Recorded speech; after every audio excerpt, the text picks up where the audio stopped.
call to order the Transportation Energy Facilities Committee meeting at 5:30 almost. And the first item is our agenda. I would, as I emailed to you all earlier, like to amend our agenda to make a couple of changes. One is to change the item 4.1 from Building Emissions Reduction Act to Building Emission Reduction Ordinance, which is what it actually is, a discussion of the Building Emission Reduction Ordinance. And additionally, I would like to put some time limits on the items that we have tonight, given that we have a full agenda. I will propose, and it's open for discussion with the committee, that we limit public forum to 30 minutes. And then on items 4.1 and 4.2, limit those discussions to 30 minutes. And then remove the deliberative items at 10 minutes apiece, since there's no action required for those. And so I would propose that amended agenda. I move that, knowing that if we don't use up all of the time in something that we can add time to other things. So I moved in with a second. Any other discussion? None? Okay. All those in favor of the agenda is amended? Aye. Okay, we have an agenda. Next we have public forum. So I don't know if we have a lot. Who do we have on how many do we have? 6 to 10 meetings. Is anybody online who would like to speak during a public forum? Please raise your hand to be recognized. We'll start with people in the room now. Be mindful that we only have 30 minutes for public comment tonight. So if someone says your truth for you ahead of me, there's not necessarily need to repeat it unless you want to, I guess. But with that in mind, we'll go to our first public forum speaker, Julia. Hey, Julia. Hi, I'm Julia. Thank you. Know me, I've been in some of the other city council meetings I'm from Ward 4. I'm just going to talk about Bureau. I think that the chief really needs to make a strong building emissions reduction ordinance. We've seen other cities able to do it, and the chief has the power to create an ordinance that would decide what cohort of buildings in the city to make sure it doesn't overlap with other buildings and other ordinances, such as the Weatherization ordinance that was already passed in Burlington, so we don't have buildings that are dipping. And the chief has the power as elected officials to create this policy to make sure that we are not only seeing how much these buildings are emitting, but also to keep these buildings and their owners in check to make sure that we do check.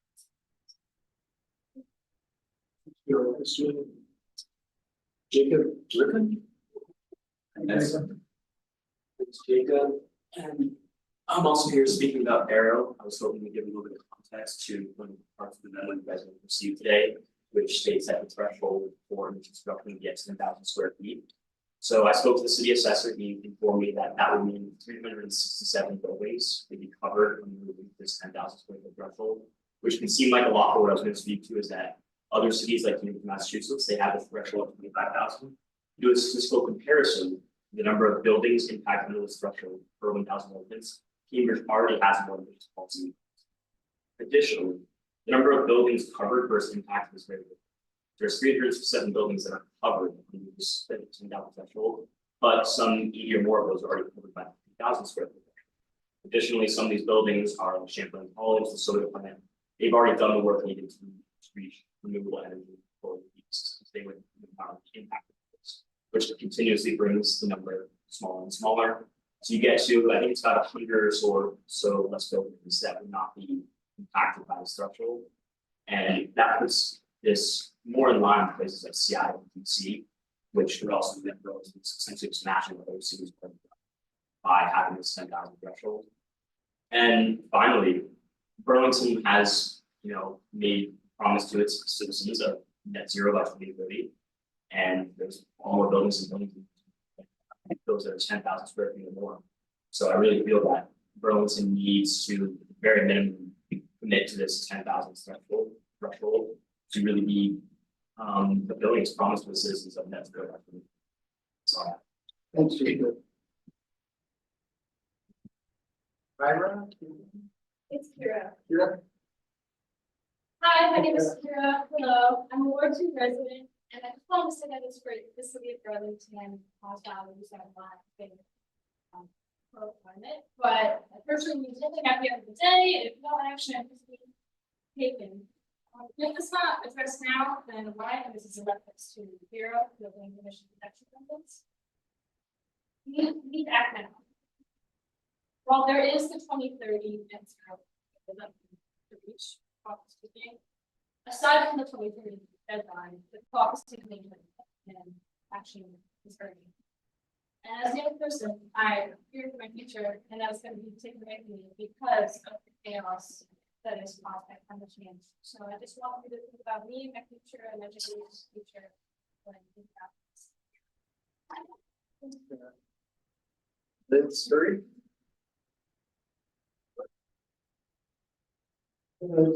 Hi, everyone. So is this the time to talk about the ordinances? Okay. So I like 100% love ordinances, but I just wanted to talk to you about kind of just a broader systemic issue. Something you should know about the Bureau Cambridge Ordinance, which is based on the said. In 2014, they passed a benchmarking ordinance. And it took a long time for them just to get to that benchmark ordinance.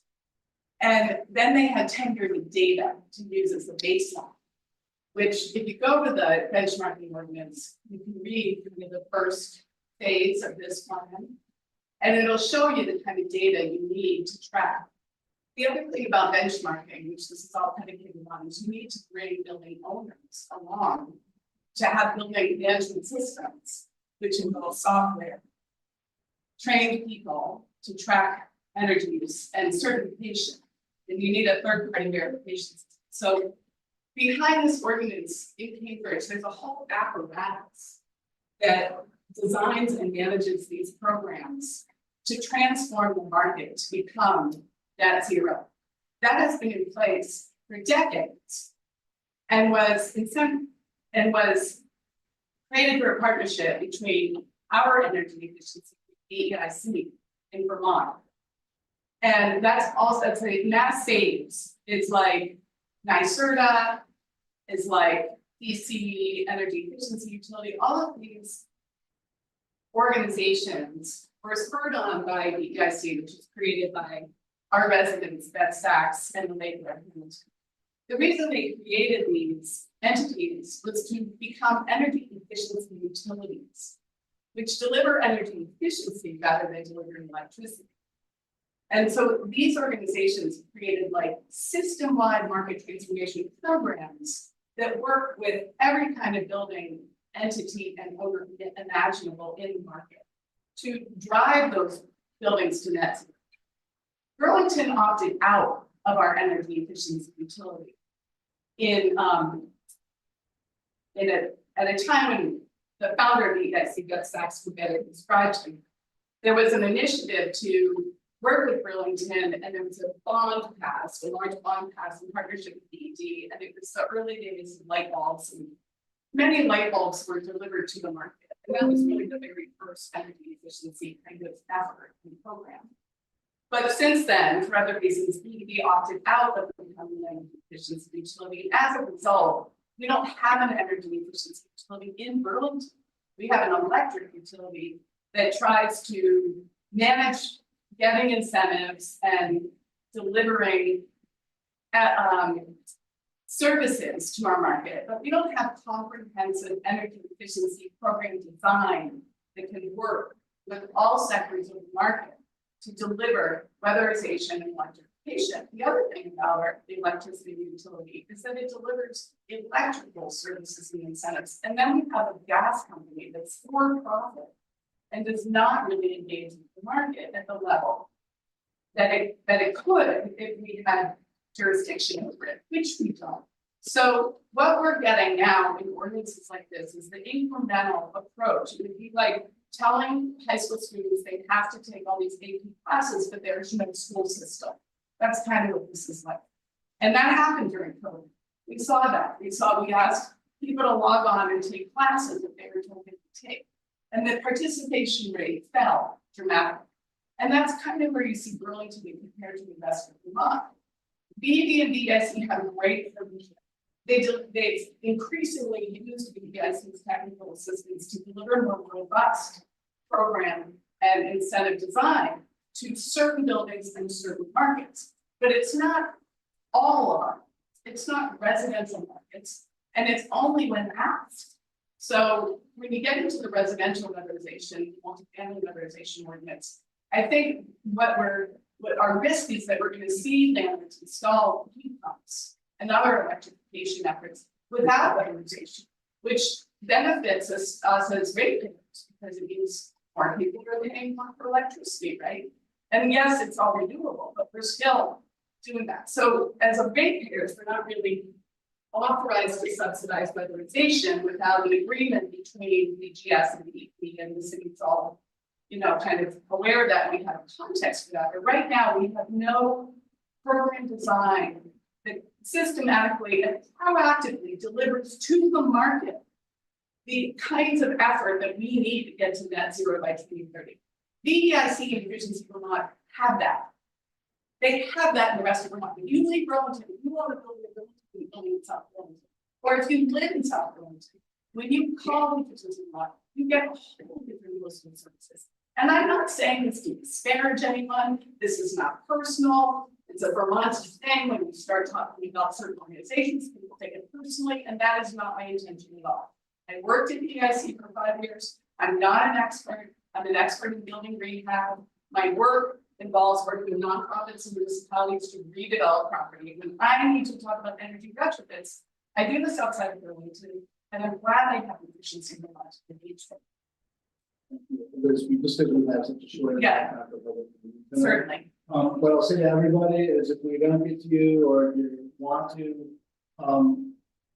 submit your comments in writing, we'll add them to the meeting after. Sure. Thank you. Yeah, thank you, Liz. That's it for everyone. That's everyone. The rest of the folks are city staff. Okay. But we do have folks online. If you would like to speak, please use the raise your hand feature. The first person up here is Barbara. Barbara, you are allowed to talk. Go ahead, Barbara. Hi, everybody. Hello.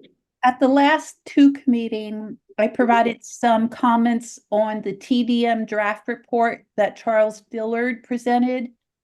And I saw that in the minutes, my comments really aren't captured correctly. So I wanted to add. Barbara. We updated the minutes this morning and we attached your written comments as well. Oh, fantastic. That was exactly what I was going to ask for. So thank you for doing that. And then the other request I had is I've seen us pay consultants to prepare reports that include a lot of ideas that we've thought of ourselves and have debated in years past.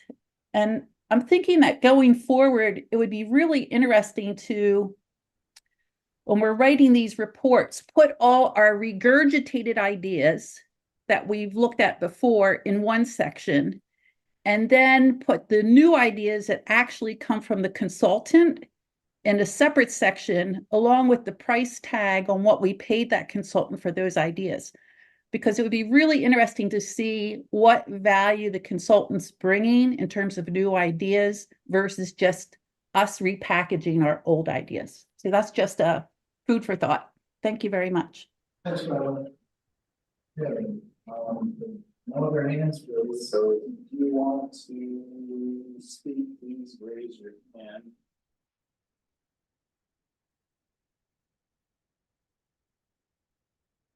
Really? That's it, it's surprising. There's quite a few city staff. We still have 17 minutes left in the public. Okay. Well, We carry that forward to the next. yeah. Well, I think what we'll do then is anybody else who wants to speak in public comment, we will close public comment and move on to our deliberative agenda. Would you take additional help? I would take, I mean, since I sort of cut you off, I would take an additional 2 minutes, so. If you'd like to. So specifically with the Bureau ordinance, if you do want to implement it, you know, at a minimum, we need baselines. Like, how are you going to know you've reached your goal unless you have a baseline? And there is a colleague of mine, Ethan Goldman, who developed a software program. He's on the Energy Efficiency Task Force for South Burlington, and he has a software program. Of course, you would have to vet doing RFP and all that, and look at other software, but what it does is it captures all the existing data that we have for building usage and puts it in a database. So at least you have a full database of baseline data. I don't know if BGS would participate in that, but you would hope anyway, given that this is to reduce greenhouse gas emissions. But as I said, we don't have jurisdiction. And the other thing I would say is there's other, if you're going to go on an incremental ordinance by ordinance approach to net zero, we don't work. There are other ways to, other things you can do in multi-family rental buildings that are, you know, kind of radical. Like you could, right now, we have minimum energy efficiency standards in that ordinance. You could train the rental housing code inspectors in build door tests, and you could just say, you know, the city doesn't need permission, we're going to do a door test on your building, so you can contract that out. The third thing is, and so then we would have that data for build door tests, and we would have the highest users of multi-family buildings. Plus, we already have a financing program which uses tariff financing, which is not an uptake because we need a comprehensive collaborative effort. But we could deliver tariff-based financing to multi-family buildings, which in the long run would save renters money. I don't really know if it's the same. Software, you need software, you need benchmarks, you need lower. Oh yeah, there in the ordinance it talks about workforce development. And while that is a challenge, what we'll find outside of Burlington is that Efficiency One has an efficiency excellence network of contractors. So when Efficiency One is driving weatherization and electrification projects, the contractors know that there's a collaboration. And so yes, there's a workforce challenge, not to discount that. The OEO State Office of Economic Opportunity is starting a weatherization workforce academy, so that is happening. But there's also an efficiency utility that is essentially creating a pipeline of contractors in an organized market. It's an organized marketplace. We don't have an organized marketplace. Thanks, Luis. Since we have one word. Yeah, if somebody wants to join us today. Hi. It's like Colin McDermott. How's it going, everybody? Sorry for being late and sweaty. My name is Colin McDermott. I live here in Burlington in Ward 1, and I'm here to speak about my recommendation for the city to reduce emissions on buildings. I'm an employee here, a resident, and I'm affected by the emissions from these buildings daily. So as an employee, I work at the soda plant, at least most of the time, and we were fortunate enough, us and countless other, like tens of tenants. We're fortunate to be in a building where the owner took the proper steps and made on his own accord more environmental decisions, more electrification. And I personally, and we noticed it day to day, the quality of work is better. We have more suitable working conditions from it. And we also notice the cost difference. And that's just, it's one building, but it's many of us within. And on the home front, I'm affected by a slightly different situation. We have much more dated and more fossil fuel emitting situation, lack of weatherization, which we notice not only with our footprint, but with our costs. It's a nice windy, it's cold in the apartment, it's still out, it's hot. The gas heating we have personally is automatic. So sometimes when we're adding to the footprint of Burlington with the windows open and it's snowing. And you see these differences as someone who lives underneath somebody else's building. And I'm someone, and along with many others who we don't want to contribute to the carbon footprint, and we don't have that choice. But we have to contribute, we're paying for it as well. So I'm here asking today that the city does that for, makes that change for us, pushes for emission reduction in buildings. Thank you for your time, everybody, and apologies again, we might, won't happen again. So, that's it. Unless someone online, somebody else. Raising their hand, so yeah. So then I will close public forum, and because I didn't have the agenda up when I opened public forum, I did notice that I missed the adoption of our minutes. I would move the adoption of minutes as presented in version 2, which says E2 minutes 07/11/24, and include Barbara Hendricks' comment, which is referred in that document, is an attachment. So Second motion. Motion to second and the discussion. Seeing none, all those in favor? Aye. Approve the minutes. On to our deliberative agenda. So the first thing on our deliberative agenda is 4.1, a discussion around the building emissions reduction ordinance. And in broad strokes, we're tasked with considering whether or not we should enact a bureau. That's what we call it, just for the sake of brevity.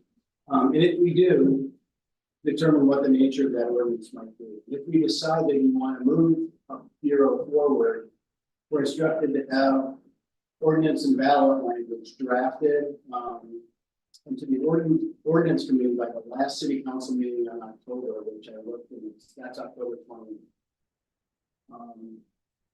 In our consideration, we are also asked to remove staffing and administrative requirements for city staff, necessary to implement policy, the technical feasibility for implementation in cold weather community, the benefits and costs of this approach to decarbonize, and the impacts to affordability for those properties that we'd be applying the policy to.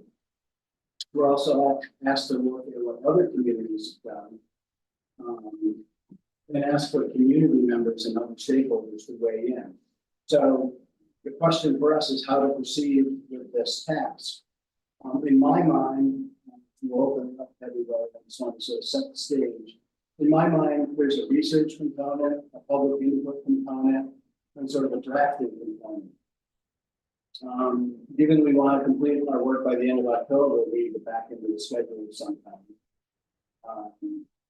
And I'll just put this out there. I'm not wanting to add another 2 meeting in August, but I'm open to meetings in September, but depending on what the rest of the community is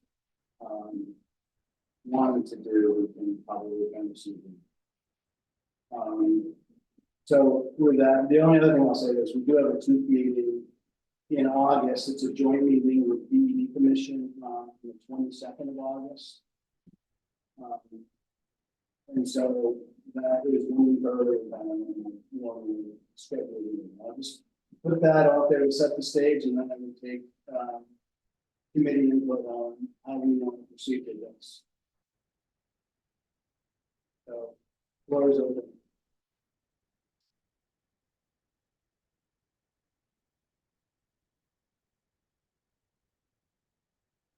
just giving everybody the opportunity to jump Go ahead, first. James. First of all, I think we need to talk about this in a large block. This is a great meeting to set the frame for that. I think that we're looking at meetings on this that are like an hour and a quarter at the minimum. I think that that's hard, but that's what we, I think, need to do. Robert, I think it was Robert, yeah, said, just added to the agenda at 5:34, another document on this that I believe Colin had been, and Jacob had a hand in, called Comparison of Municipal Building Emissions Reduction policies. So that's in the PDF. That came, What are your hard copy lovers? I brought some hard copy. there are some, yeah. Well, and just I'm not getting into the detail, yeah, and, but I say that because there are categories within there that I think that we need to look at. And if you look at Jack Hansen's memo that we have posted as well, you'll see that he had proposed, I just gotta figure out which tab I'm in. Also, for us to be focusing on the street areas. I mean, so Jack's is enforcement and compliance, then the question of the scope of, I'm just sort of laying these out. These are sort of big topics, and the matrix that Colin will hand out and is posted does a similar sort of thing, which I think would be very helpful. And I think that Liz raised essential points including, and I'm not sure if it is in here, it is sort of in this one, but also in the weatherization, the idea of community stakeholders and possibly even sort of an advisory group. And I think that as she's talking, lots of what she was saying, like around the benchmarking and the systems, I think are encompassed in this other work, but it also goes beyond that because it goes to program and policies and systems and all the administrative aspects of that. And so I think that we want to also try to get some folks to help us if we can get them. So that my sense is that we try to figure out not here and now, but the sequencing of those things. And I in looking at your email in terms of how to move forward, I think you also raised the making sure that we get staff input. And I see that as, you know, sort of their perspective on what's working, what's not working, what resources they might have available to them, what they have no capacity to do. And let me end by saying that we have not a lot of money in the council initiative fund, but we do have some money. And if we cannot get staff resources to pay for research, for example, or for the legwork that's needed to get out there to bring people together, I would feel, particularly given that the city has made a declaration that we're in a climate emergency, that Gene Bergen's plants were, you know, his garden was flooded for the second time in a row in the last, you know, like last week, and other things, that we use that we consider asking for some research funds to advance this. There it is, sort of like spewed out. Quick question. Do you know off the top of your head, how much is left in the councilor initiatives funds? We haven't tapped it this year. I think it's probably 50,000.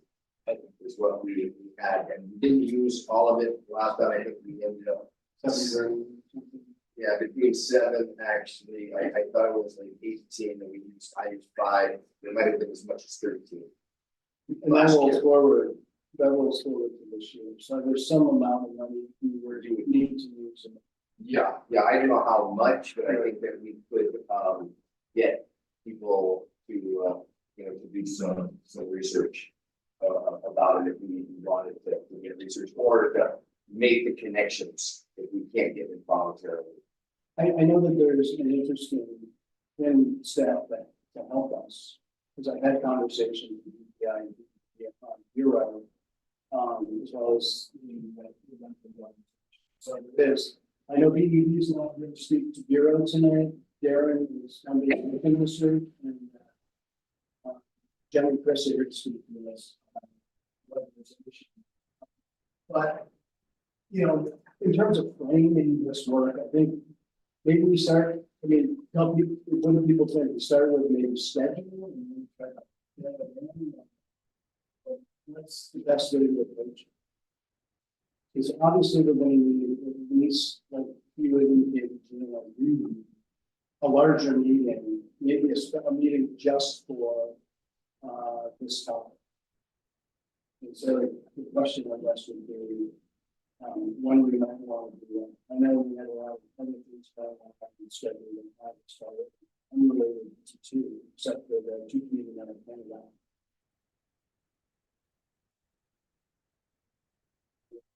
I'm just looking at the fact that I have, 2 weekdays with no dots on them. Right. So, which is okay, like, who knows when it's gonna be those dots. But yes, and I think we need to figure out, we need to just pick an item, and perhaps it's as simple as the threshold of the buildings, the size of the building. That we have to figure about that, we get a sense for that, and then we move on to, like, okay, what should they be doing? That seems to be the. And as the testimony we just heard from Liz Murray, about the lack of an apparatus, wouldn't that be something that we would want to think about before we actually start pulling apart what you don't think so? No, not before. I think it has to be done in concert. I think there's a lot of moving parts, but us not doing that, in my mind, you're asking, is a recipe for inaction. But I do think that the timing of things, the deadlines, the what we ask for when goes directly to how we can make sure that it happens and do it in an efficient way. So I don't think that sort of waiting until you get the system in place, because that's going to be a really big job, and in my mind that means shelving, which I'm not doing. And I'll go to Mark as well, but I just wanted to weigh in on that note. One of the things that we heard, and I agree with them, I know from Cambridge's work, is they did a number of years of disclosure and benchmarking before they started the listening. So is that when you were saying apparatus, you think about the means to collect, or the collection, or all of the above? All of the above, for sure. I found her comments to be well thought, compelling, informed, and intentional. And then the other piece for me is, we're holding ourselves to the 2030 plan that was written in 2018, 2 years before a global pandemic, a high rate of materials and costs, a workforce shortage. And I think all of that has to be taken into consideration. That doesn't mean I don't think climate change is an urgent matter. I don't think masters on a climate change project topic, but I do think that some things have changed in the past 6 years that inform this conversation. Yeah, I would say that there's definitely the importance of making sure that everything that we're considering here, from each individual aspect of the ordinance to the greater apparatus when it comes to disclosure and creating benchmarks and of course, and compliance and enforcement, everything must move in concert. The wheel must all be moving at the same time, so that we can come to October with an ordinance that we all would like to move forward. I think an aspect of that is looking at, not just looking at the data and the wording of ordinances in these other cities, but also reaching out to the groups and the leaders responsible for those ordinances and seeing in retrospect, is this the ideal policy? Looking back from when we implemented this, what can we do to improve on this based on what you've seen since then that we're not just looking at what's on paper, but innovating so that potentially we can accomplish these goals in much shorter and efficient time and allow it to have the best possible outcome for all parties.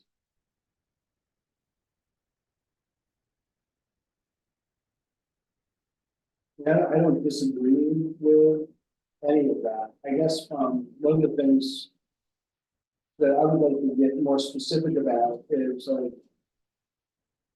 you know, I guess, like I said earlier, calendar and then try to, hang some specific action on these items. Like, if we're gonna do a forum, and we want to hear from the community, someone has to do the outreach, not unlike what we did with the symposium. Someone's gotta sort of organized. And so, as a committee, we certainly can do that. We know that, Councilor King, what's pretty good on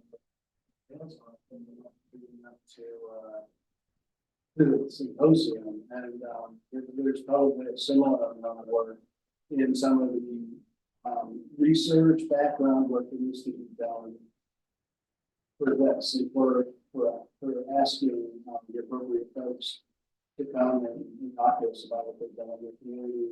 We're from experts on how we feel about these measures to decarbonize versus others. So I guess I'm looking as, you know, trying to organize these meetings to get some more specifics around that. And, go ahead.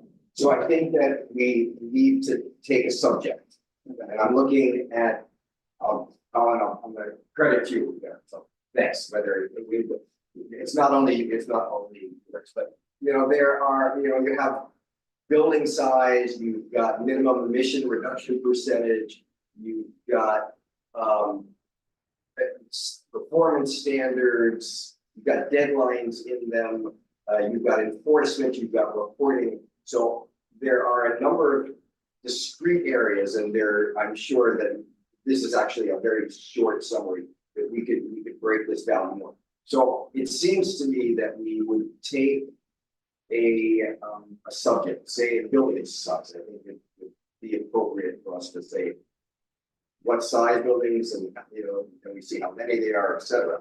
And then we gotta have enough lead time, but then we would try to make sure that we get the people who can help inform us, as well as our own research, to come and present. And that's sort of like what the symposium did, where we took the time, and I don't think we have the time, and we should try to organize that here now, but we could, as part of agenda setting, and I'd be willing to meet to help do that like we did. I wouldn't want to do it all myself. I thought we worked very well together to try to pull that off. And I think that it would be, you know, that there are a couple of real areas that we could do, and we could in fact ask for input in terms of the schedule also.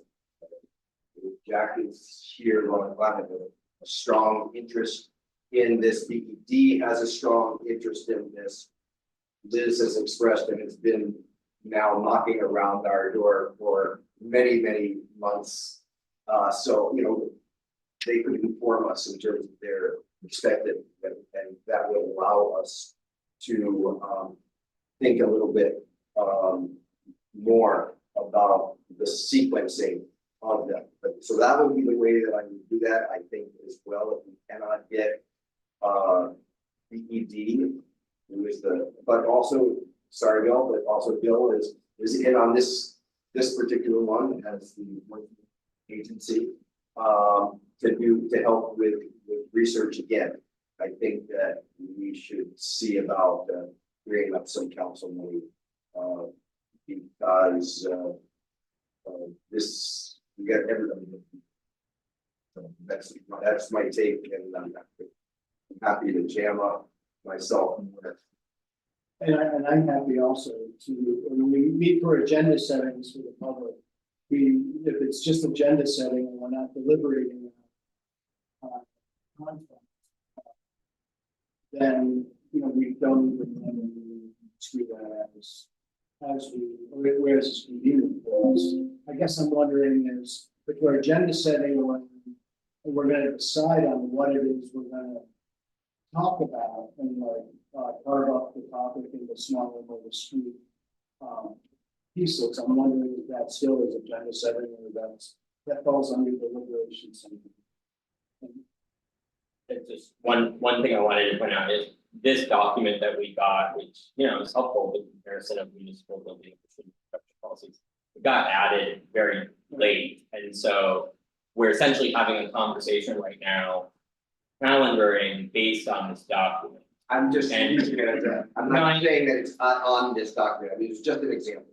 I haven't heard that document. Yeah.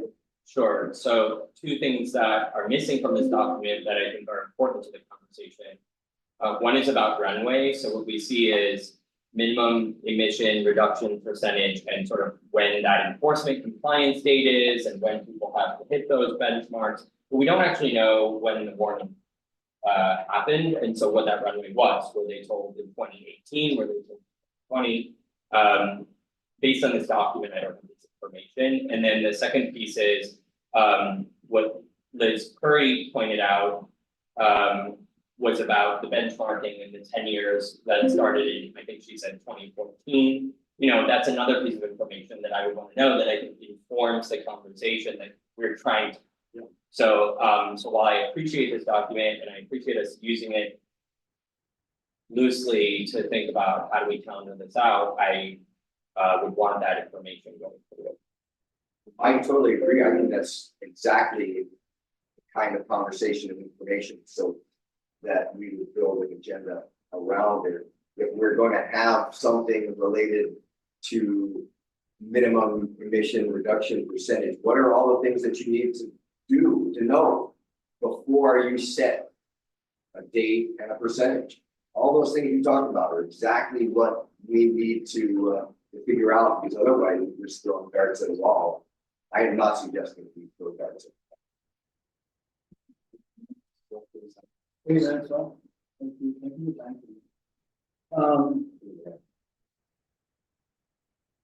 Okay. So.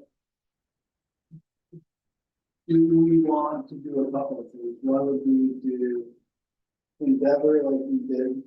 I agree with you, we worked on, I think we had three or four different coffee shop meetings over the course of the month.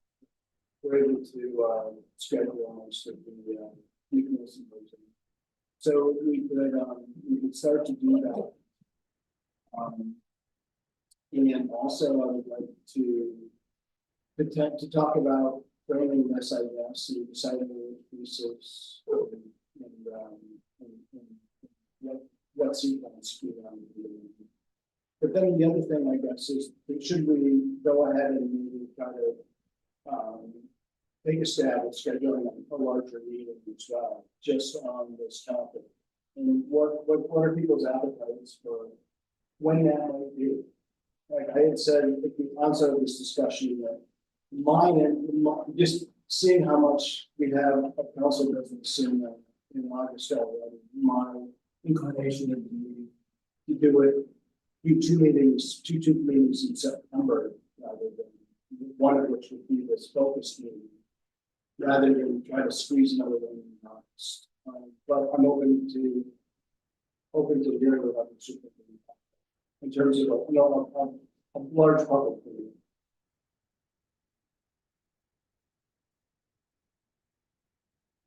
Others thinking to do this. I'm not sure about a large public meeting. There's a difference in terms of that. I think between the information that we're trying to grapple with here and what we were trying to get with McNeil. And we needed to do that because of the presentations and the real difference between the perspectives around carbon neutrality with the burning of wood. And so, it says we will take, the resolution says that we will take input from members of climate advocacy organizations, relevant labor unions, large business owners, business and nonprofit building tenants, leaders and other qualifying cities about their building decarbonization policies. And from any other group and individual, people should be included in the policymaking process. And so if we didn't have a meeting where we invited those folks to come and express their views, we'd have to solicit them. Yeah, I'm not suggesting that we don't have a meeting that where they're solicited, but there's a difference between that type of presentation that we did with the symposium. Oh, absolutely. And that's all I'm saying. Okay, I agree. And I think that there's enough granularity in each of the big issues that will make up the whole. That we need input from all those players on each one. And there's a danger to it just being performative. And I'm actually looking for it to be real work.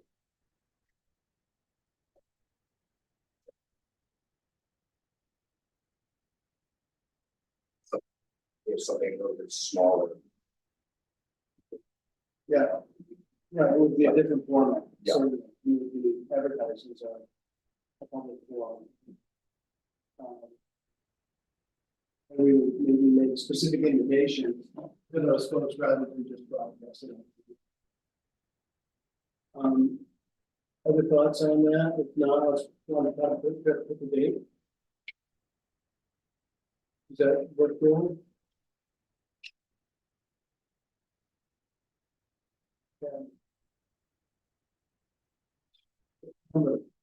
Or I said September. Is anybody between this student? Our two meeting around this right now is 22nd. the I think 22nd. it's a joint meeting with the DEP Commission on these.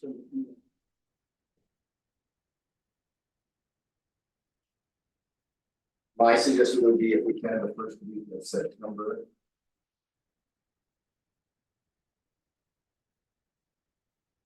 Second is Labor Day. Looking at the city. City third is September. Yeah, the first week, it looks like, you said the Labor Day is Second. second. It doesn't believe anything on the city calendar. Yeah, if it's busy, then it's. So you just do equal preference, you don't have anything on Monday or Tuesday or Monday. So again, the second, you're talking Or about. Monday is the Labor Day, yeah. So Tuesday or Wednesday.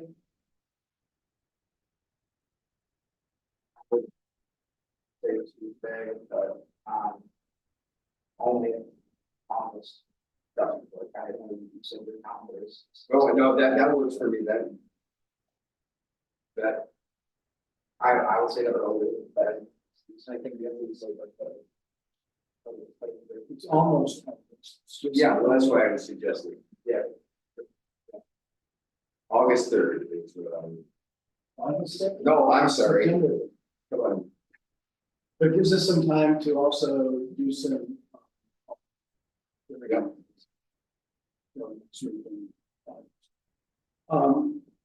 So let's do that then. Let's say we're going to meet on August. Sorry.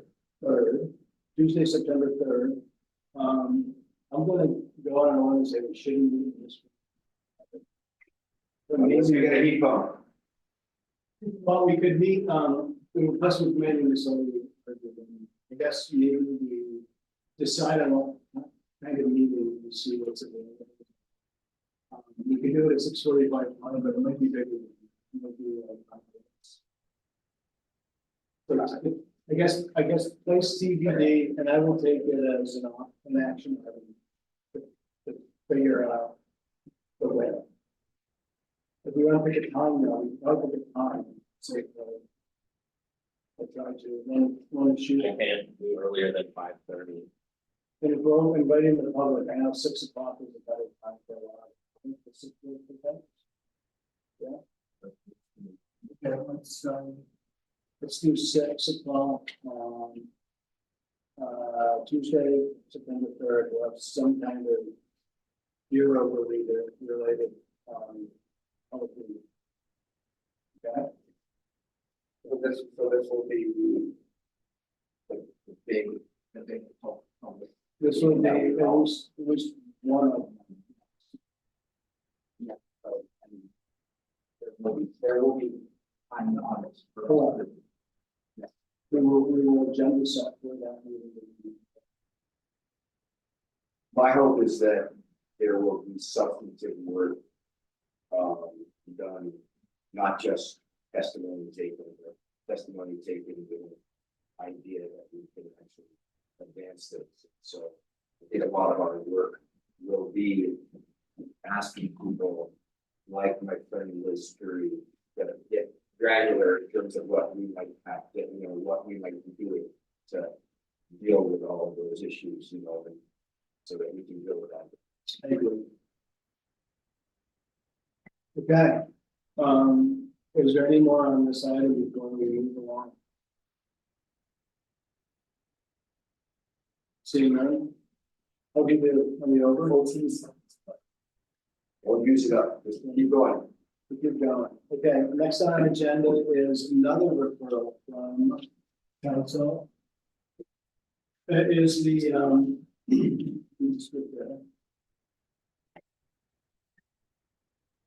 it's a referral, from the resolution asking us to take a look at the, progress we made on the rental weatherization ordinance that went into effect, passed in 2021, went into effect 2022.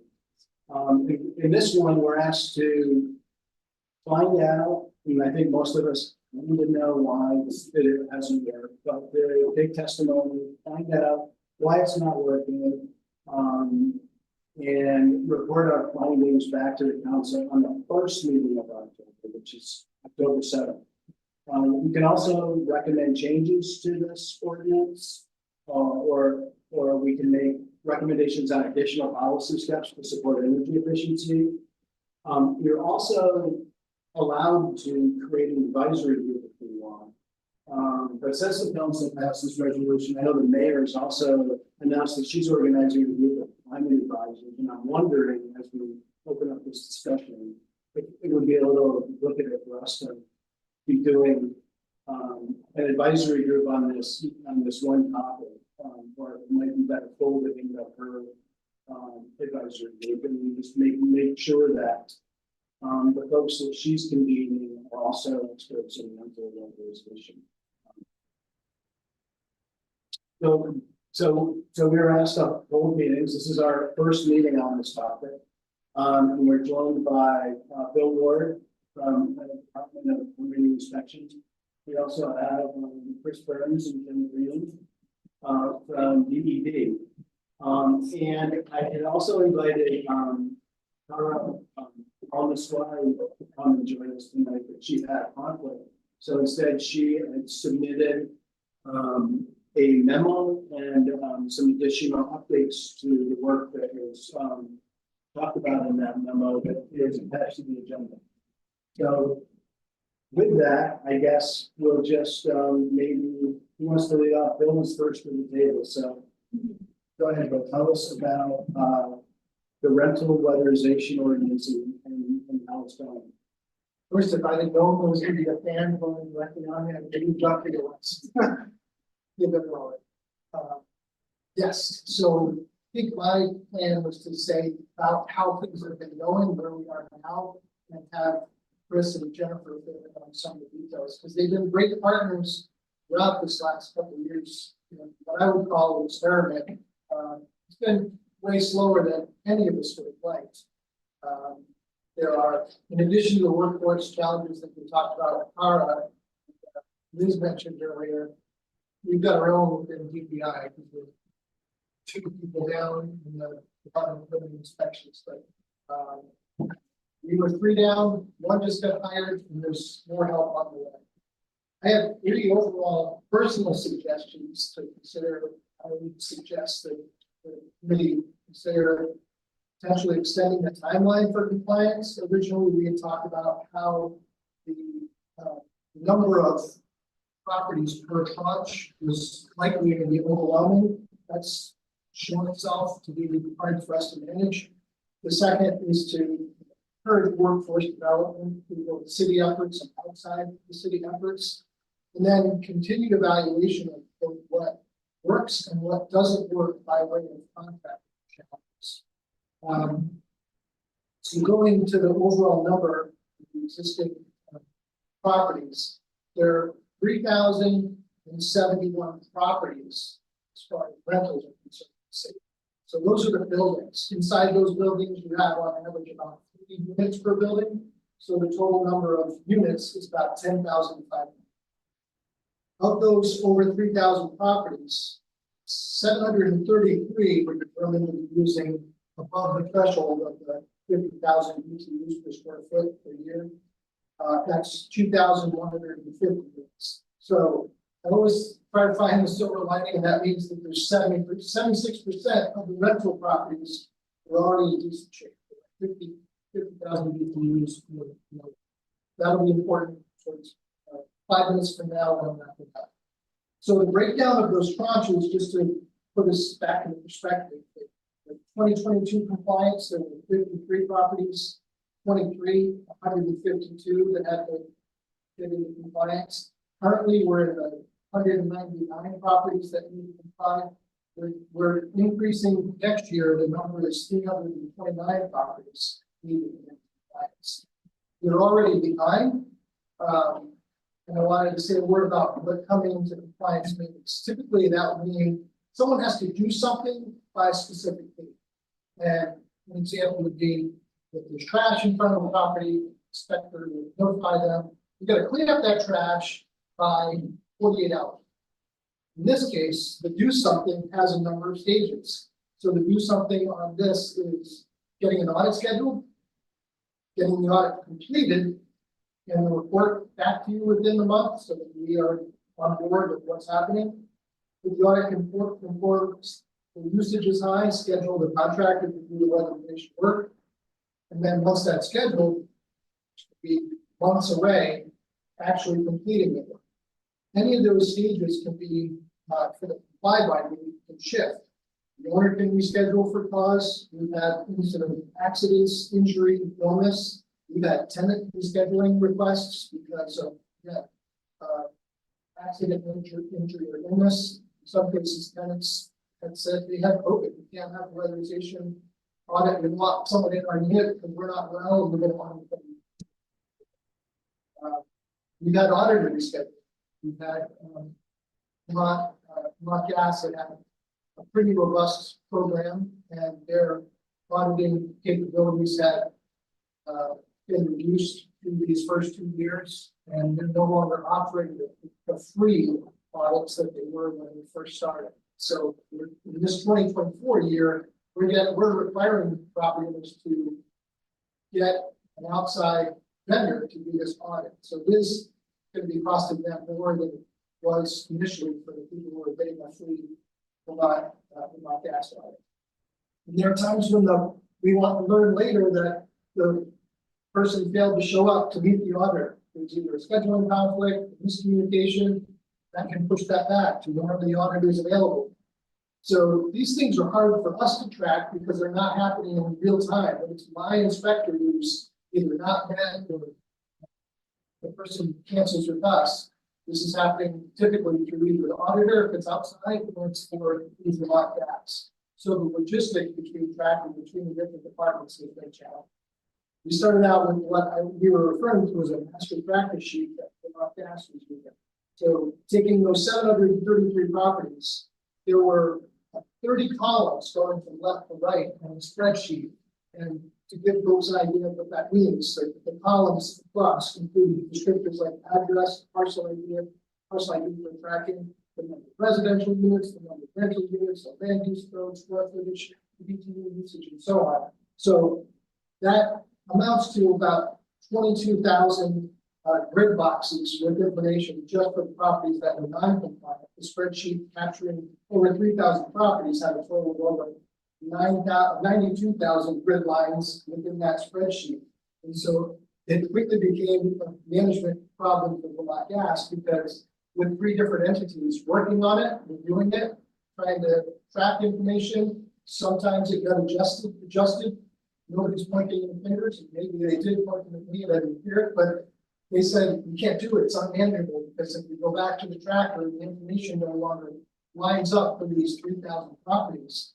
They pulled the plug on that, and we started doing it sort of by a property method, which was additionally challenged, but they were agreeable to meeting once a month with both electric staff, myself, and the housing manager, and their team. But it became increasingly challenging. So the property owners and managers were ready to notification for compliance group in 2022 and 2023. They were all sent written notices, and we have begun tracking them within that tracker.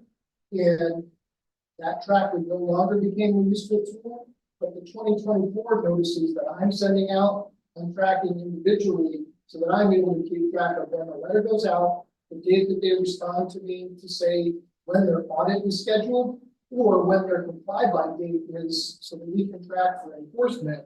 And I have an example of that letter that I can share to give everybody for example.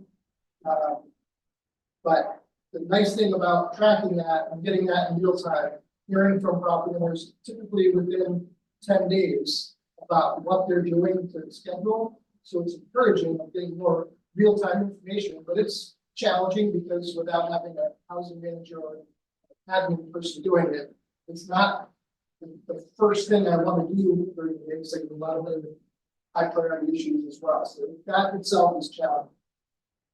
So the written orders and reinspection fees worked in the first round of compliance, because when we didn't hear back immediately from people, I heard from Vermont Gas that somebody missed a deadline, we could send a notice.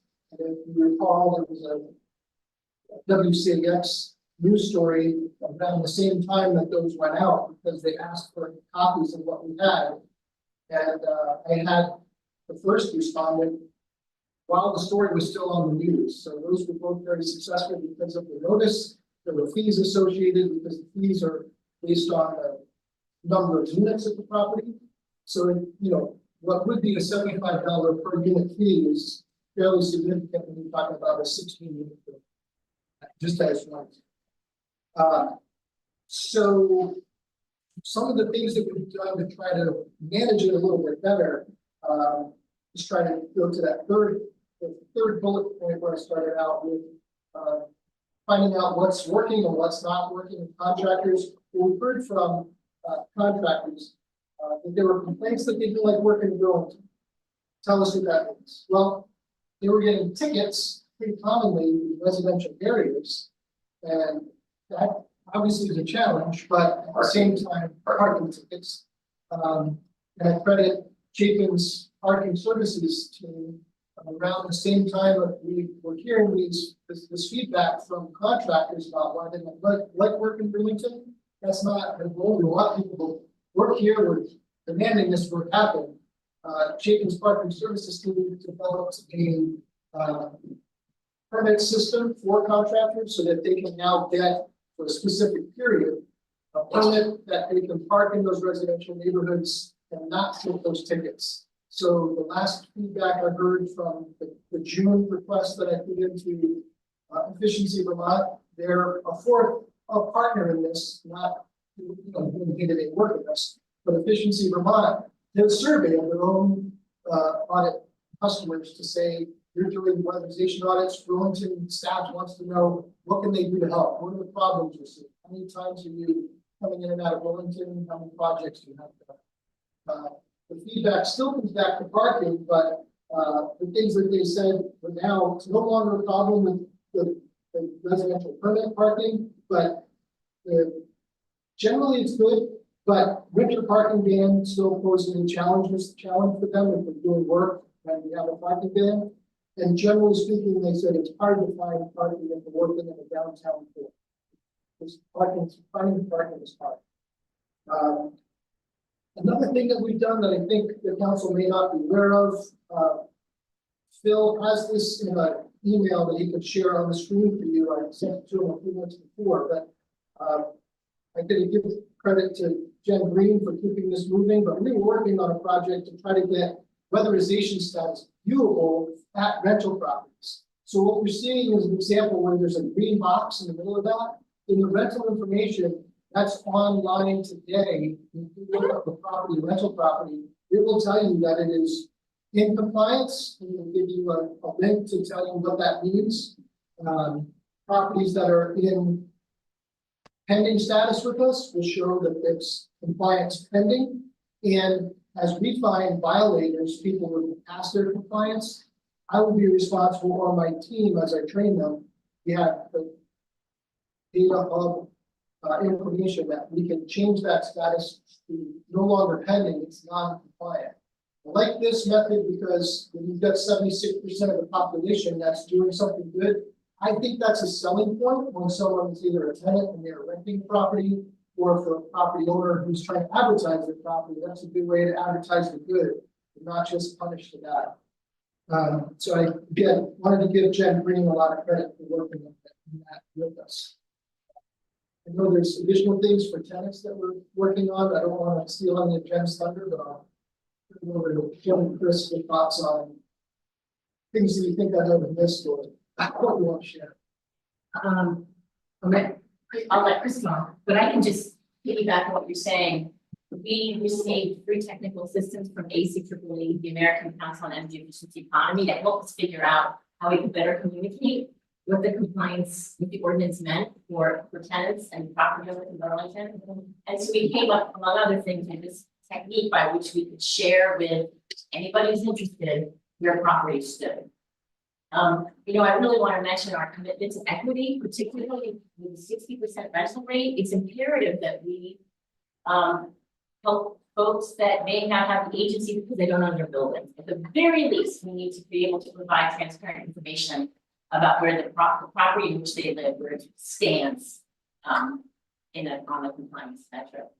And I'll also mention that we are updating our FAQ sheet.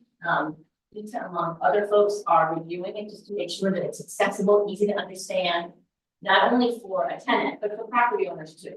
How does this thing work? What does compliance look like? What are the various tranches of buildings? And what does it mean to get your building up to snuff?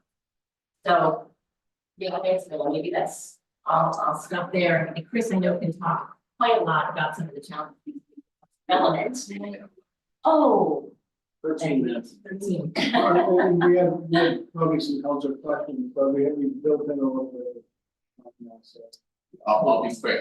I just want to give some statewide context. So when people talk about workforce development, you need to put yourself over the entire state of mind. This issue with quality weatherization contractors, when I say quality, there's some folks who don't do this all the time, but they're like, how hard can it be? Well, there's a reason it's called building science, because there's science behind doing it well. And that's, we have all spent millions of taxpayer dollars through DOE researching what works and doesn't work. You weatherize a building. So the quality is, whatever we do, the quality has to stay there. But I sit on the Energy Action Network Steering Committee for weatherization and rental property weatherization with colleagues from around the state. So when I say this is a problem finding weatherization contractors, it's real. Are things being done about it? Absolutely. The state SEOO, who runs the low-income weatherization program, is trying to get a training center up and going. That's going to happen at a fairly glacial pace. So what we've got going is not going to correct itself overnight.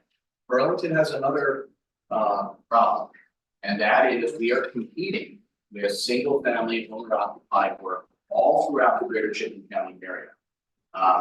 You talk to a contractor, they are going to want to do that owner-occupied single-family way before they're going to want to go to a five-plex on Main Street with a property owner who may not be so happy with this, and a bunch of tenants who are like, hey, you know, what is this? You got to come up in my attic, you got to go down in my basement, you got to do your fancy blower door test. It's just administratively difficult. It's not impossible. Multifamily's been done forever. It's just a little bit more administratively tough because there's so much weatherization incentive money out there from ARPA, IRA, and some other sources that the single family market is really robust right now. We're also going to start to compete with the airport noise project. Where there's only so many contractors out there. They're growing slowly and there's a lot of work to be done. So I don't want to paint a negative picture, I just want to give you the reality. This was one of the reasons when we originally came in 2020 or 2021, we asked for 10 years. And then it got throttled to 7, and then it got throttled to 4. We knew about this for a very long time, and I don't like to be right about things like this. I know there's a lot of renters out there, and we heard about that that are hurting. They're in drafty, uncomfortable, and on weather like we had last week, the weatherization works the same way, right? A thermos bottle can do your iced coffee or it can do your hot coffee. A well-weatherized building performs well year round. So, but it's just a serious issue, and unfortunately, there's not going to be a quick way around it. What we talk a lot about at the staff level is someone goes into an attic, right? That's probably an attic cat right there. Your number one thing you're doing after you do your air leakage test is you're air sealing and insulating that attic. If you don't air seal it correctly, you have lost that opportunity probably until the building for decades. So the issue of quality cannot be, we can't just be looking at numbers. We've got to be looking at, is it moving the needle on the performance of the building? And I'll stop there. I wanna open it up to some questions. I was wondering before we do that, Bill, some of the data you were citing, you have that a form that you could provide for the community and for the. I actually sent it to Valerie Bouchard, who's doing minutes, just before I left, because I was typing things I was going to say, so she should have that. Thank you. I'll open it up for meeting members.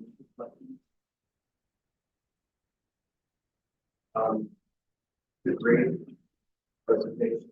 Thank you. I think that what I am looking for is to boil down the issues both from an administrative and then from a statewide and then an ordinance itself place and look for recommendations that are tied to the problem itself. There's a problem in the administration in terms of the tracking. This is the solution that or this is a panoply of potential solutions. Right? So we get sort of a menu out there. And for each and every area, because, you know, from my standpoint, it's essential to understand the problem, but we are fixing it. And to the extent to which we, you know, there are things that are out of our control, and I've been having these conversations, you know, on this program since before I was elected. So we talked about that, in fact, with the whole time of sale that we worked on, you know, like a really long time ago. This sort of way to place it. There are issues that may be beyond our control, and yet that doesn't mean that we cannot be acting on the workforce development is an example of that, but there may be others. So in terms of what I would like to see, I would like to have the work that was done, the thinking that was done, broken down with, you know, specific policy recommendations. Maybe if there's monies that need to be ponied up, where they, you know, what those are and what the potential sources of them. You know, it's not all city general fund, it's not all necessarily BPD funds, it's not all fines and fees either. So you being able to take the next step to give us the information so that we can make improvements that are necessary for what I would like. Others?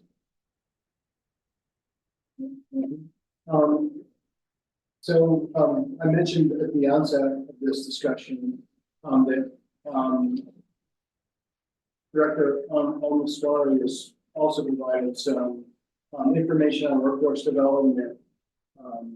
A workforce development program that she's, working on now, that she thinks will be operational in late 24, early 25. So that will help to develop workforce. And one of the things I was hearing, I think, though, is there is workforce out there to get some of this done now.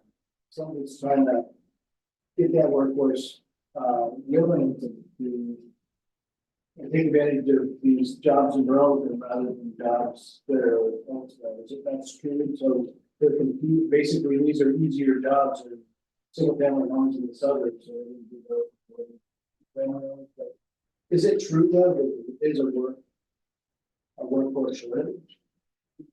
Yes, you talk to the contractors that have been around for a while. They are competing with jobs that are not as brutal, right? And brutal is not an exaggeration. You are up in attics most of your time. That's where the good work happens, when you're down in a pretty dank basement.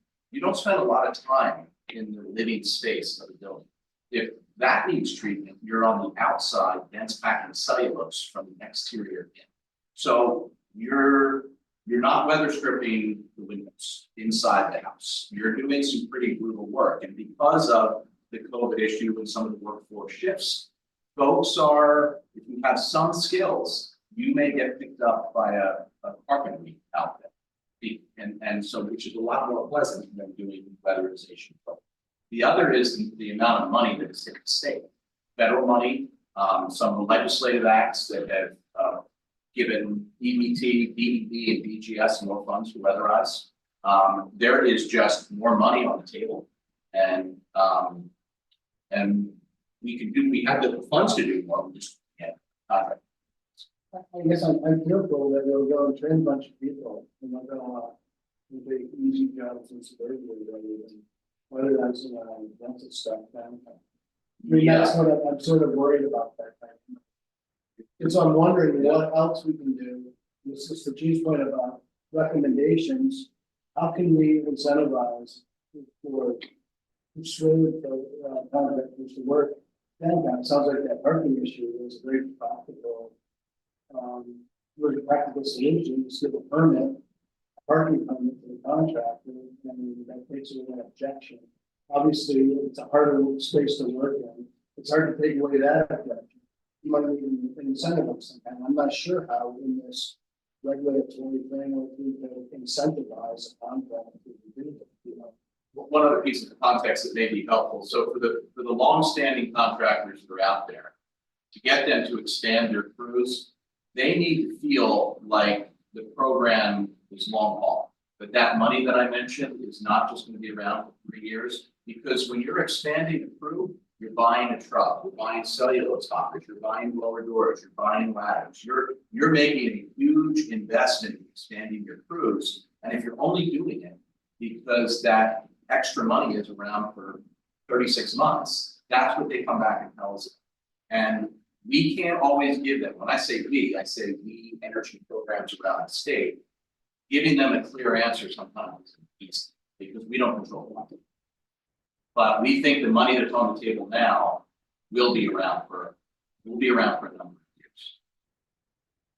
And so the logic would be that those contractors would have expanding the crews to be aware. That's the hope, but the other dimension again, those same people who may be attracted to weatherization are getting, attracted to other jobs that are less brutal. So there's a number of dimensions. Well, I sort of feel like similar to Gina, I'd like to see some recommendations on what things you think what leverage do we have to fix this. I thought workforce was it, but after hearing the testimony, I'm less convinced that it would be as impactful. One thing that comes to mind is to do something similar with what we,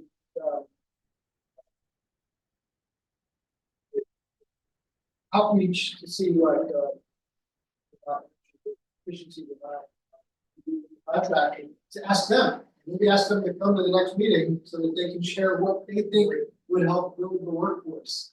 I mean, it's one thing for the three of us to share our thoughts and try as best as we can that comes from them, but we might have better insight, so we can ask, we can't, tell them to come unless you can issue a statement.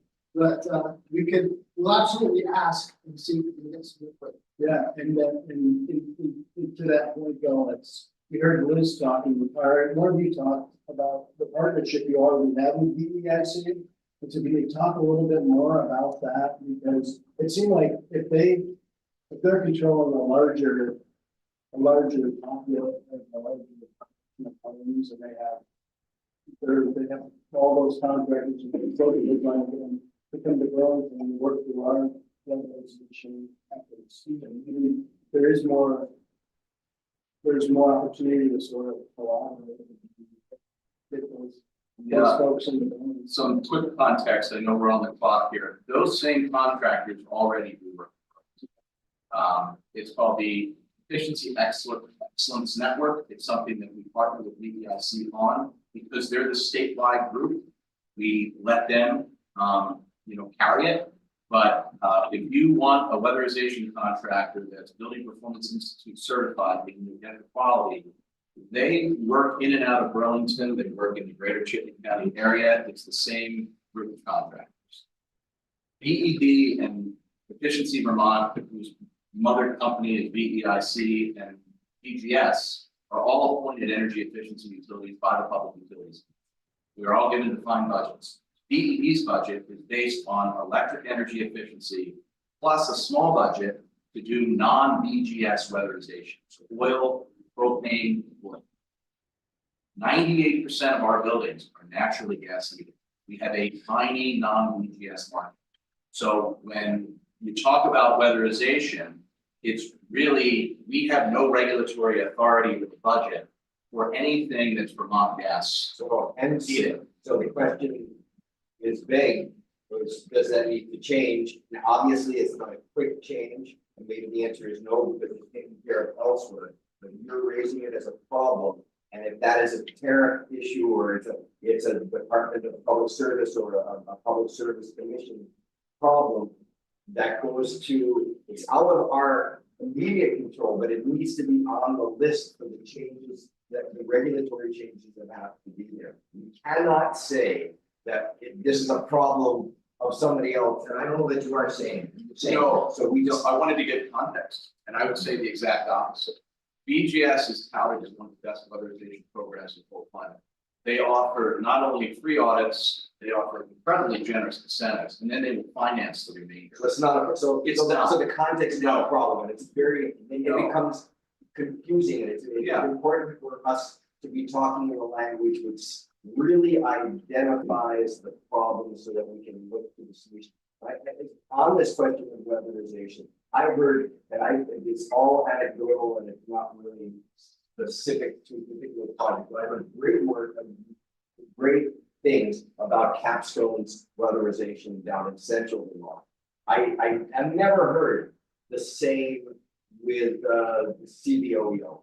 And if that is an area, because their mission is to deal with lower income people, and it's going to be in rental housing, then if that is an area that we should be exploring, those are people that we should be talking to, and maybe we should be trying to mimic or get monies for something similar to that, or something. I'm just throwing shit, I'm sorry.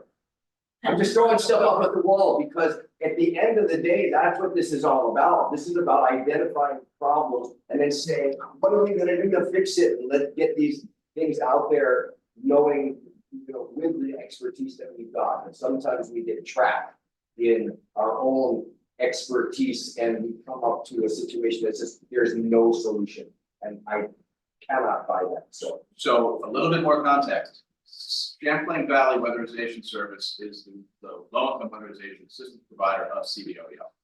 They are considered a very, very good operator.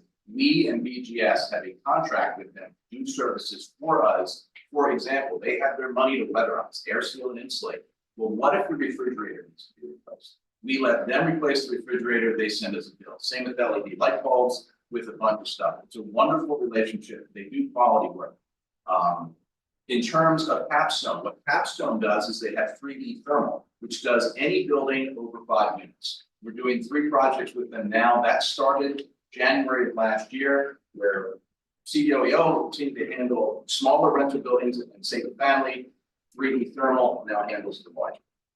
So perhaps we're looking at as a potential solution, expanding that relationship with CBOEO or with Capstone or something. Again, I'm not trying to trap us. Their mandate, however, is 80% of AMI. They are helping the lowest of low. So where we have our buildings in Burlington, unfortunately, or fortunately, are not in low income. Using CBOEO's mission.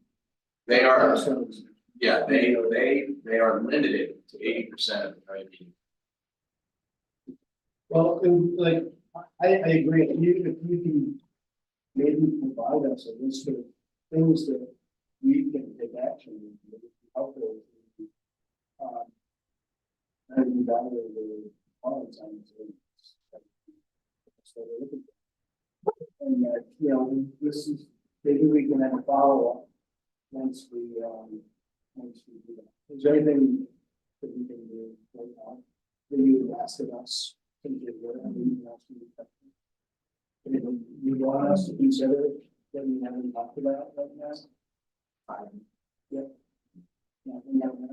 No, but we will come up with some. I certainly will. I just want to make sure you covered everything.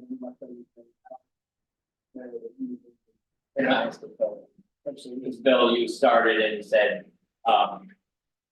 that compliance by the deadline is just not gonna happen. So is that something that we can look at? I went with that just because I know I was gonna use the analogy of this room. Put 200 people shoulder to shoulder in here and say, get out! You're only gonna be able to get through that door as fast as. Yeah, so my question is that something that you would recommend this would take on in short term rather than long term? When we come back, and if you ultimately have a recommendation that would make me feel better to know that starting in, instead of having a new group as of January 2025, we can take a closer look at where we're at to say, when we think we'll be ready to take on that group, and maybe it's in the summer of next year, but I think it's at least worth considering a change of that date, and we can crunch our numbers. Yeah, I was gonna ask. In a future meeting over the summer to tell you what we think that recommendation. That sounds great, and it would be helpful for me to see what is the backlog, how far behind are we? You know, so that we can, and compare it with, when did we start, where were we supposed to be by this point? So that we can actually have data and assess the scale of the backlog. That would help. Yeah, and I would offer this just for your consideration. You know, how we came up with the list and how we work with Vermont Gas. I won't get into the energy deepness of it, but when you have metered fuel, which you do out of gas, you can get pretty accurate. When you marry that to the city assessor site and you get the finished square footage of the building, you can do those calculations and feel pretty good about them. We did find some errors that we corrected. It was about grabbing meters and what gas meters were attached to what parcel, but we feel that that's pretty clean. And the reason the larger buildings are so important, the ones over 90, is that those are the ones that the tenants are hurting, both in terms of the bill and the comfort. When you start getting to the tranche down closer to 50, it could be simply a 20-year-old heating plant.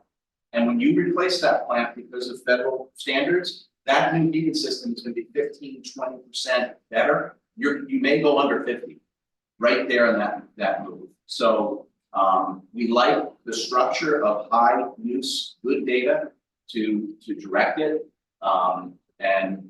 Just wanted to say that should remain a priority.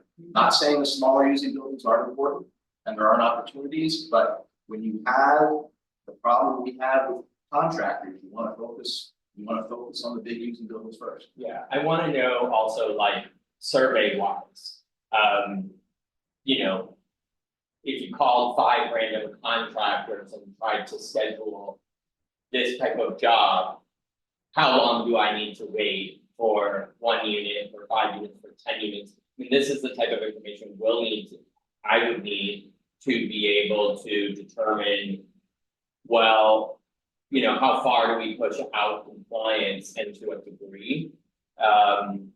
And, you know, I just wanna say, I've lived in apartments like that, where our heating bill was $300 or $400 a month and we were still freezing cold because we had no. And we had 20-something violations when we had the city inspector come in. So I know what that feels like and how hard that is, especially for young folks. We were in our early 20s.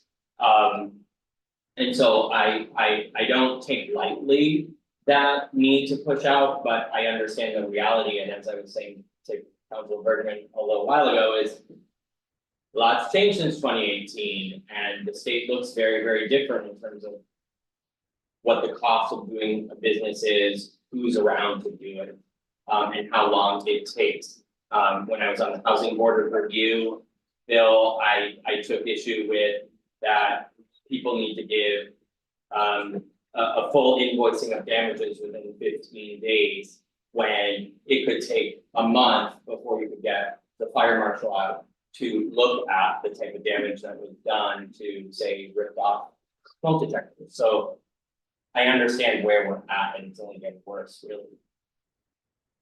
I'm done. There was a question, It's that when we come back to this, I'm gonna want to see, like. You know, is this a 1-year push out? Is this a 3-year push out? Eric's gonna get the last word here. Wait, yeah, my. Quick comment, I just. Definitely interested to see what the workers have to say, so I hope they think it's a good job. But that's not what we can do though. Make sure that we're.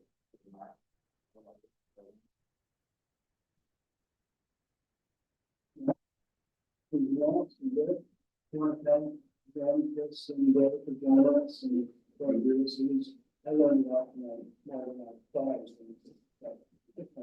Is this as good as hot yoga? Better in front of the can. Thank you. Thanks. Thank you. I will have you back soon. Okay, moving us along, the next item on the agenda. City transportation plan update.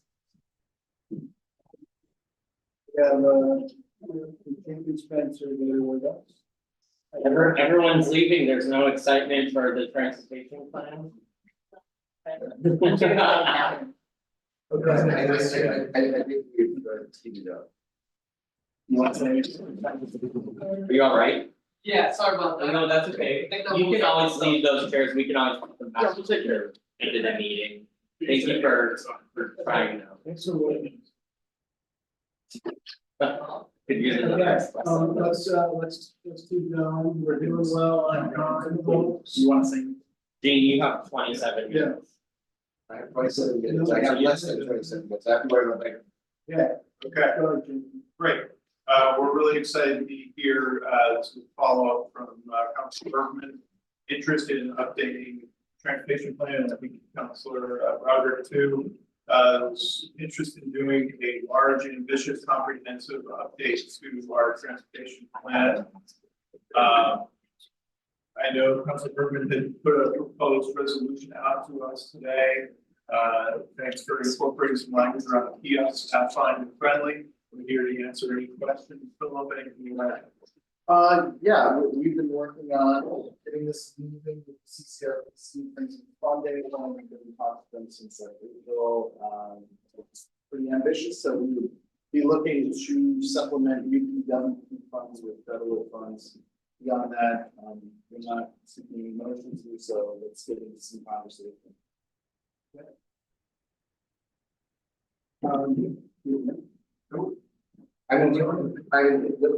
So I think that the motion that I asked to be included, at first I thought, I mean, it is in the memo, but it's not really, it's sort of. It's cooked in, it's not quite buried, but, and it's not. Laid out in this way. The first part of the motion that is posted on there really is the big picture, but I wanted to make sure that we're doing work. And it is reflected in the memo, so I think staff is committed to doing this, and they said that at the last meeting. In this fiscal year, the current fiscal year, which is FY 25. So that, and this is to me low hanging fruit that you need to do, but it just sort of kickstarts the work, as well as recognizing that there are limits that we will accept, you know, the limits as long as they're, you know, they're, you know, not excuses, they're making. I don't think that this is a long memo, it's posted publicly, we talked about it at the last meeting. So I would be very happy just saying, you know, that the move it as, you know, posted on Civic Plus. Civic Plus, thank you. You know, ask for a second back and, you know, and let it go. And just to be clear, I did try to the best of my ability to put in the kiosk, and that is in both places. And it's actually, it was underlined at the top for the plan, but then and I tried really hard to like match what Laura was saying she was trying to do there. So I think it was actually brilliant.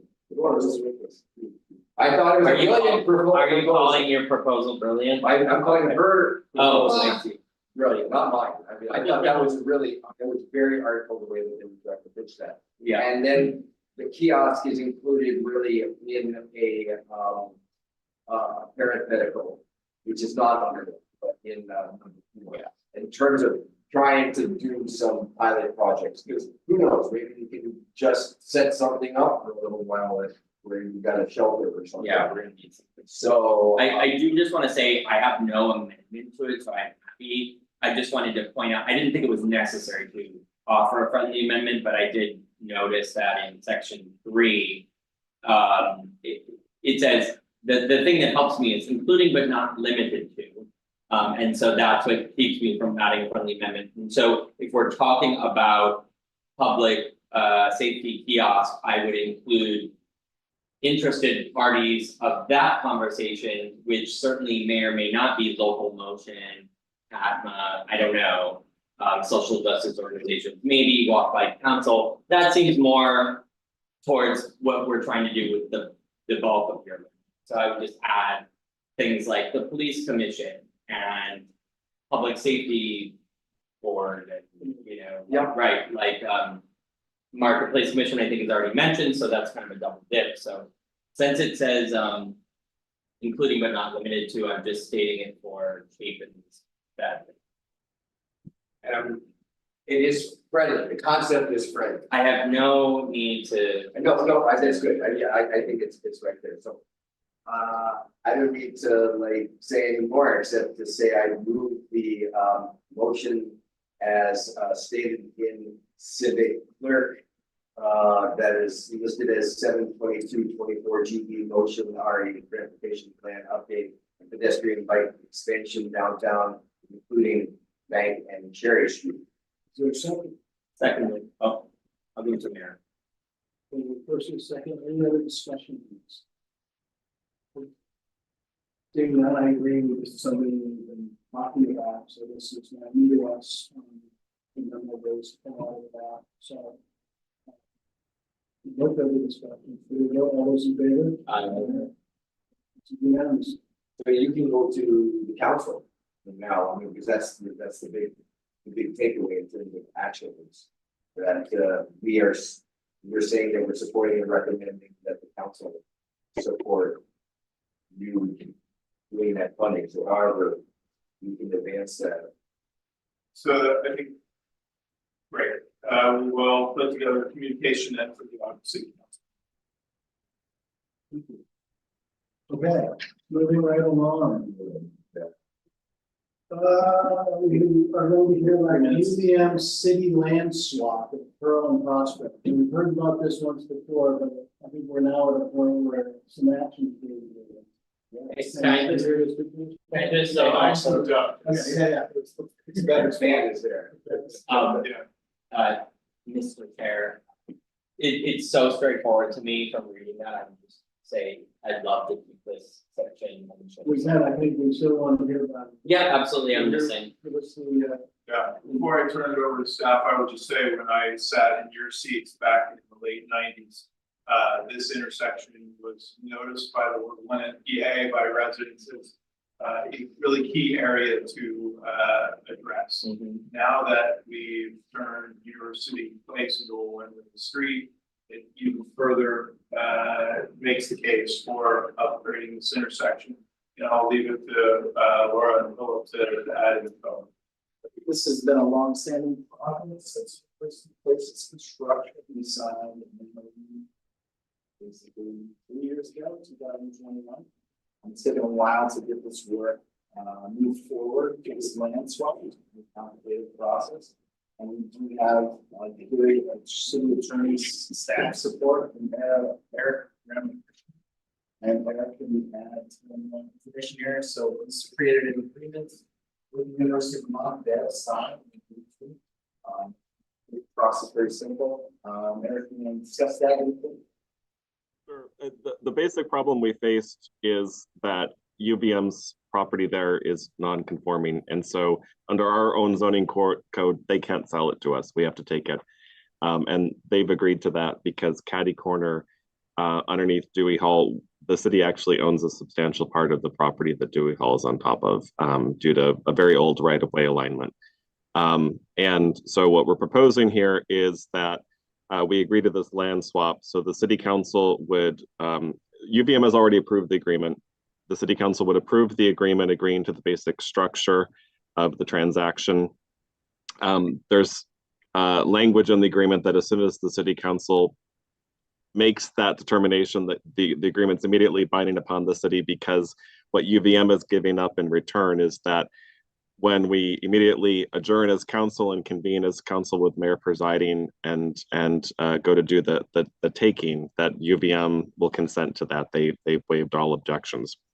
And then the piece of property they'd be getting from us is larger than the piece of property we'd be getting from them. So they would pay the differential to us, and we would record the relevant documents, and we would each own the piece of property that we want to own. And that's kind of all there is to it. And then after that, we'll be prepared for the reconstruction of that intersection, state of Vermont, and they'll do their work, design that concept moving forward, and see the design and then construction. Sorry, I didn't hear it. Was that a question for me? I was saying more of it. I'm sorry, the sound quality is really poor. The sound is really hard. I can hear Councilor Litwin really well, and I don't know about the rest of you guys, depending on which way you're facing. Excellent. Laura, do you have anything to add? No, I think that you guys covered it well. The mention of the V-Trans project, which process will start later this fiscal year. They have an amount budgeted to hire a design consultant, which we are advantageously positioned that this will be funded at 100% federal funding. Out of curiosity, what happens with the money that gets remitted from UVM back to us for the differential value? What is that used to offset anything? I think it goes to general fund. Right. Well, it's general fund. Good deal. Sounds like a public safety kiosk to me, but Do we want to vote? We'll vote before you. I just had one query. did I just find your funding? Oh, my public safety kiosk. My question is, about when do we think this project will be completed? 2027, probably, right? So it's a V-Trans funded project. They are procuring their design early in 25, and it's probably about a 5-year window before it goes to actual construction. You need action on this? 3 to 5. Is Yes, there, we need action on the effectuating the agreement. To approve, to bring it to city council for their. No motion? I move the approval. Is there a motion as stated in the memo? I didn't see that. I thought I was there was. There's an approval request. Deputy staff arranges a form request to approve present a proposed land swap agreement with the University of Vermont, Board of Finance and City Council for your consideration. So I move that we approve the proposal and present it to the Board of Finance and the City Council for their consideration. I'd like to make an amendment to that motion, hopefully friendly. I'd like the Board of Finance to also consider, I'm talking out loud and then I can reframe it. To consider earmarking the $113,000 for the Board of Finance to consider earmarking that for a public safety kiosk for downtown. Is that a friendly amendment? Probably not that I'm not in favor of it, but I think that. Rather than just going back in. I think that the question is where that's funded. I mean, I'm on it funded, I just don't think that we should be doing it. Yes. So I'm gonna make the motion unfriendly, I guess. My motion would be to pass Councilor Bergman's original motion while also referring the question to the Board of Finance as to where to reallocate the please correct me, I don't know the number in front of me, $113,000 or so dollars for the trade. If I can just finish the motion, and then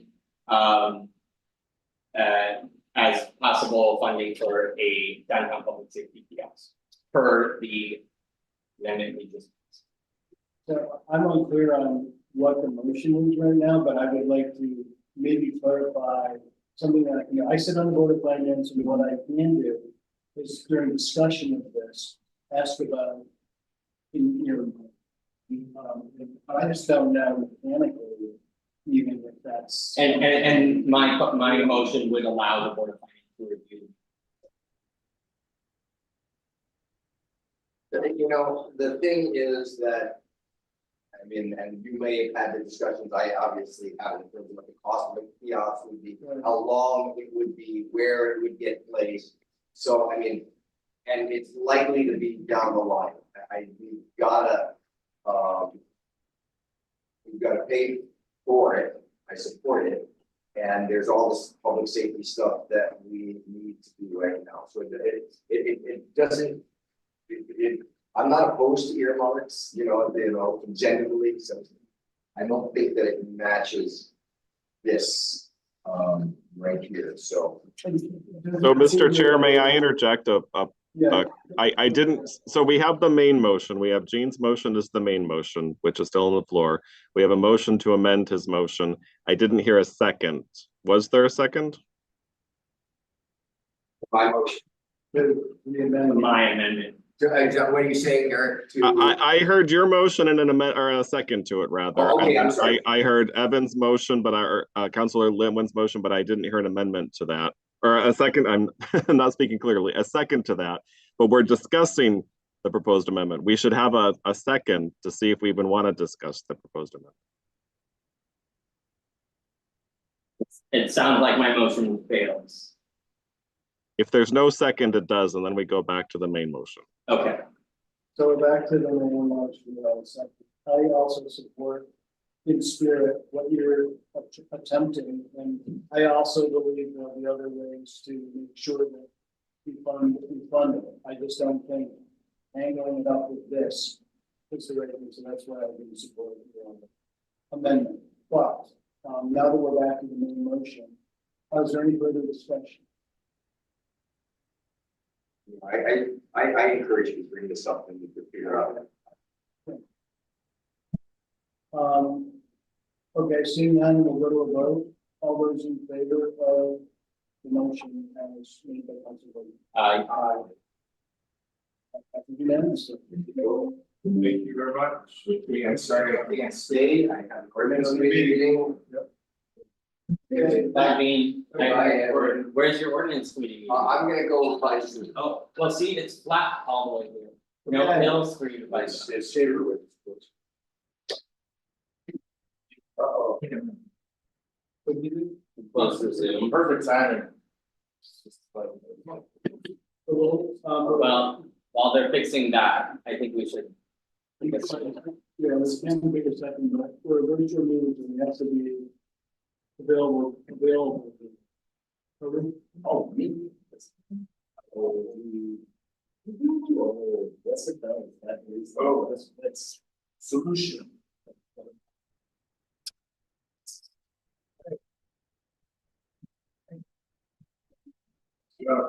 Thank you, ordinance. Always got a solution. Turn on the lights.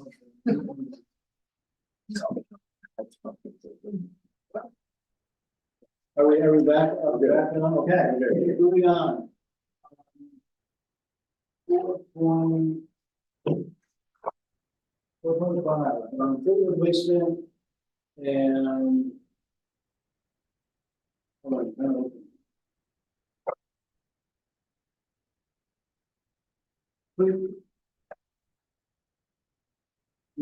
I'm 4.5, but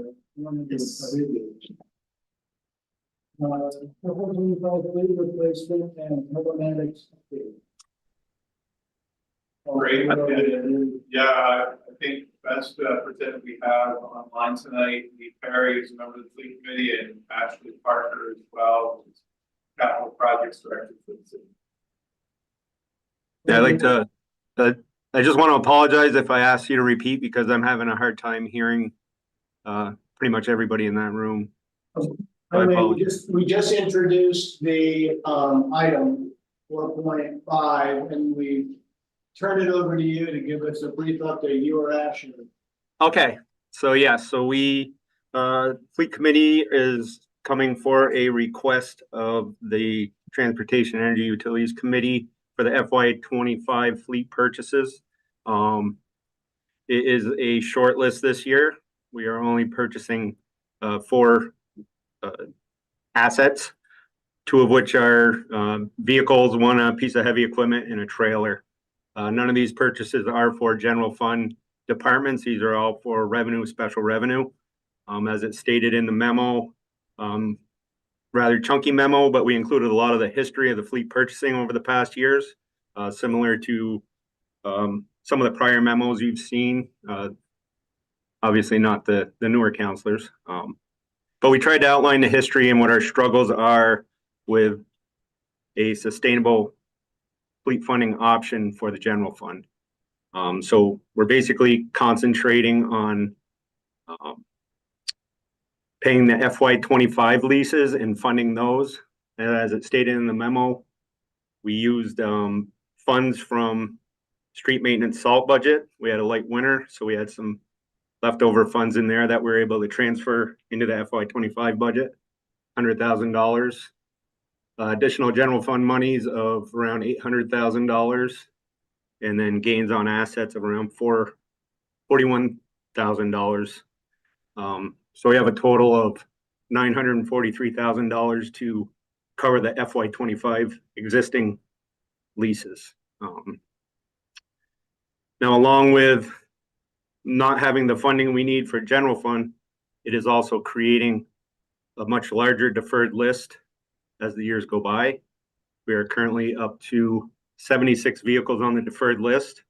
I did not include that entire list. I just referenced it in the memo. We did attach a urgent replacement needs list, which has 7 vehicles. That is attachment C in the memo. And those are emergency services vehicles, as well as 1 parks tractor. And that total is $984,940. Also in the memo, we touched on telematics. It is software that the city is exploring to use in its fleet vehicles to give us the data we need for our fleet maintenance team to properly maintain the vehicles, prevent costly repairs down the road. Plus, we'll be able to track our plowing, sidewalk plowing, sweeping, and, you know, other options that we have. It also aid in our EV replacement, as we can run reports with the software to see what vehicles are underutilized or, you know, are good options for EV vehicles.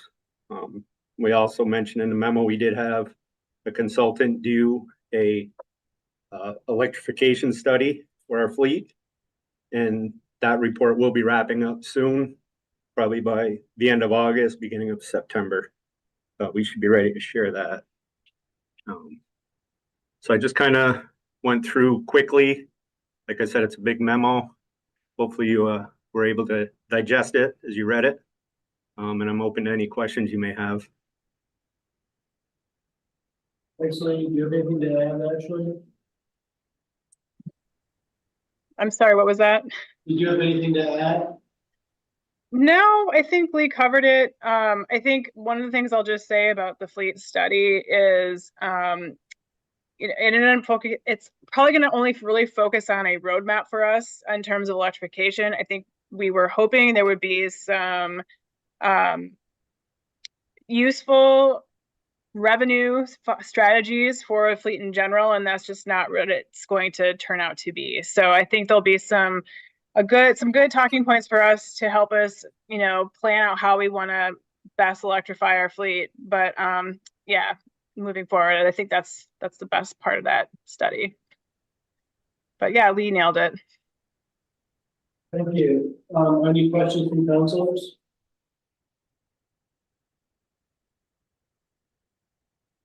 I have one question, which is, what do you use now for asset management?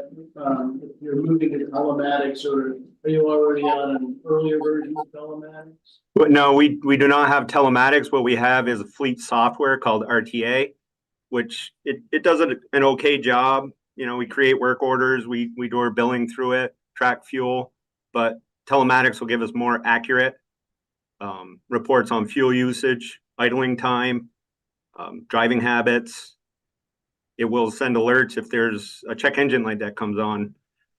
Rather than waiting till the end of the day, it'll kick an email to the fleet manager. He'll get a hold of one of the mechanics, and if it can last the end of the day, so be it. If not, get it back. So there's a lot of advantages to it, and it does also benefit for water resources as well with their permitting with the state in regard to sweeping. So we'll be able to capture accurate mileage of sweeping because you have functions like broom up, broom down. Same with plowing, plows up, plow down, material spreader rates. So it's going to give us a lot of good information. We're going to have a public facing map that'll be on the website. So if anybody wants to know if their street's been plowed, it'll leave a colored trail and the time that the truck went through. So there's a lot of good benefits to telematics. I think it's really going to help the fleet. Sorry, Lee. And this includes all the technology you need to put in the vehicles as contract? I'm sorry, I didn't catch all of that. Sounds like you need to have technology in the vehicles. Yes. Do this kind of data collection. This contract for $60,000 essentially covers all the technology you need to use to put in the vehicles too, right? Correct.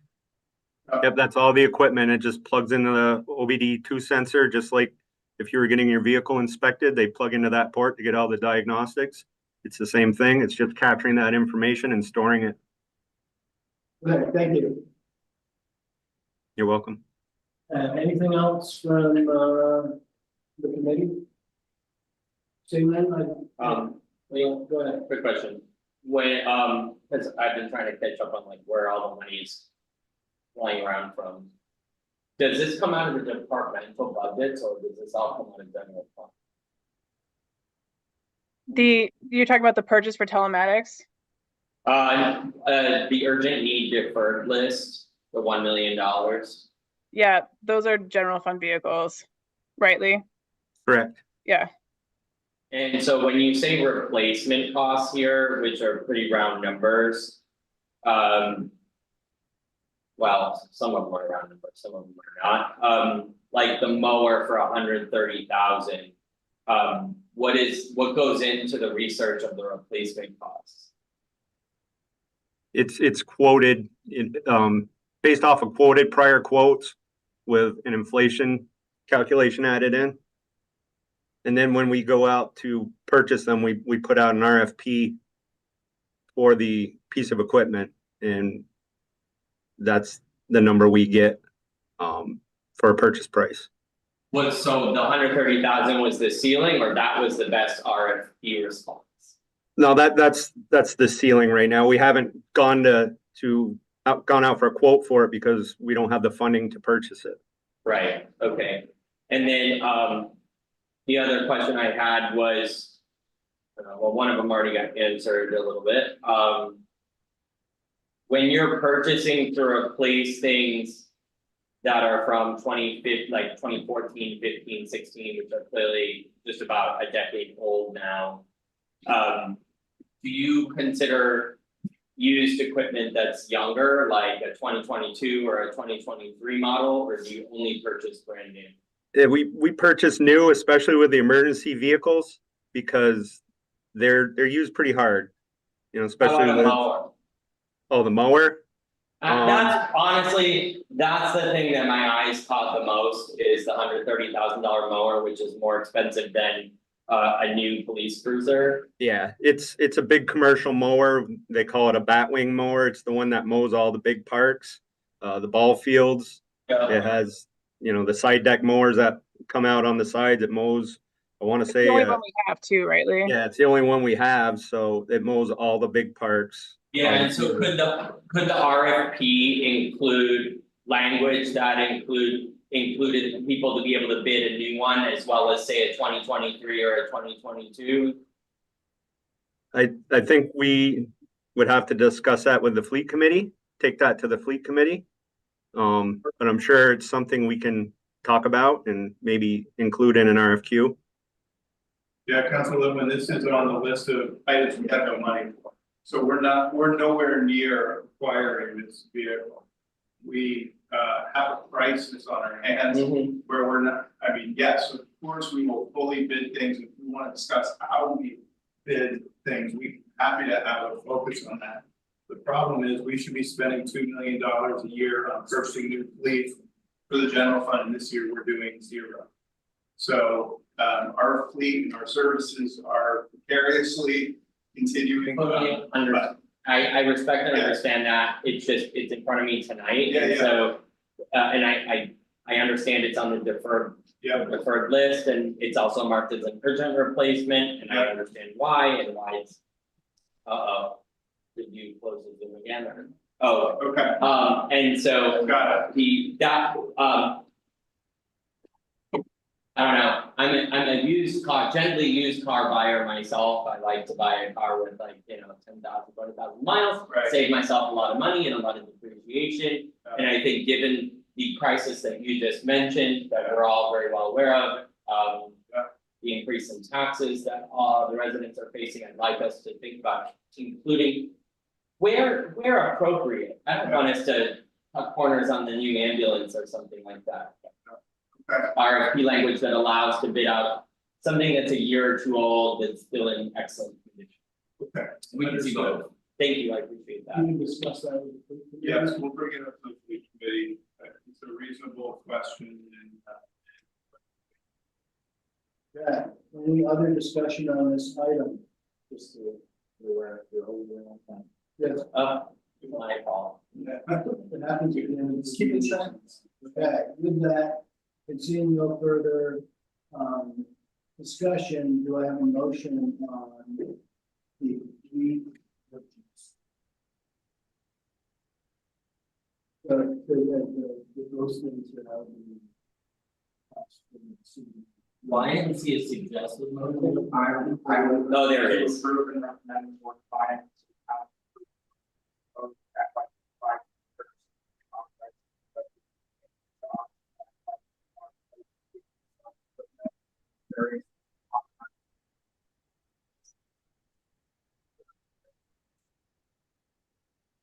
No interest on vehicle is of no value to the vendor. Fleet maintenance will have the vehicle slash equipment all the way to scrap. Thank you, Councilor Items. Is there a second?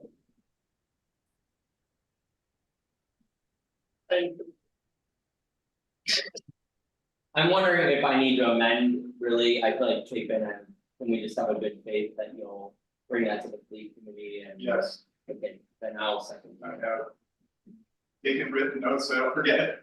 I'm in a very amending mood today. Must be the heat. We have a motion and a second, and we are seeing, any further discussion?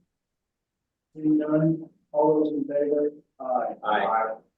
And that passes, unanimously, for those of us remaining here. Thank you. Thank you. Thank you, Ashley. Good night, Have a good evening. you too. Next we have, Riverside Avenue slope stability on the agenda.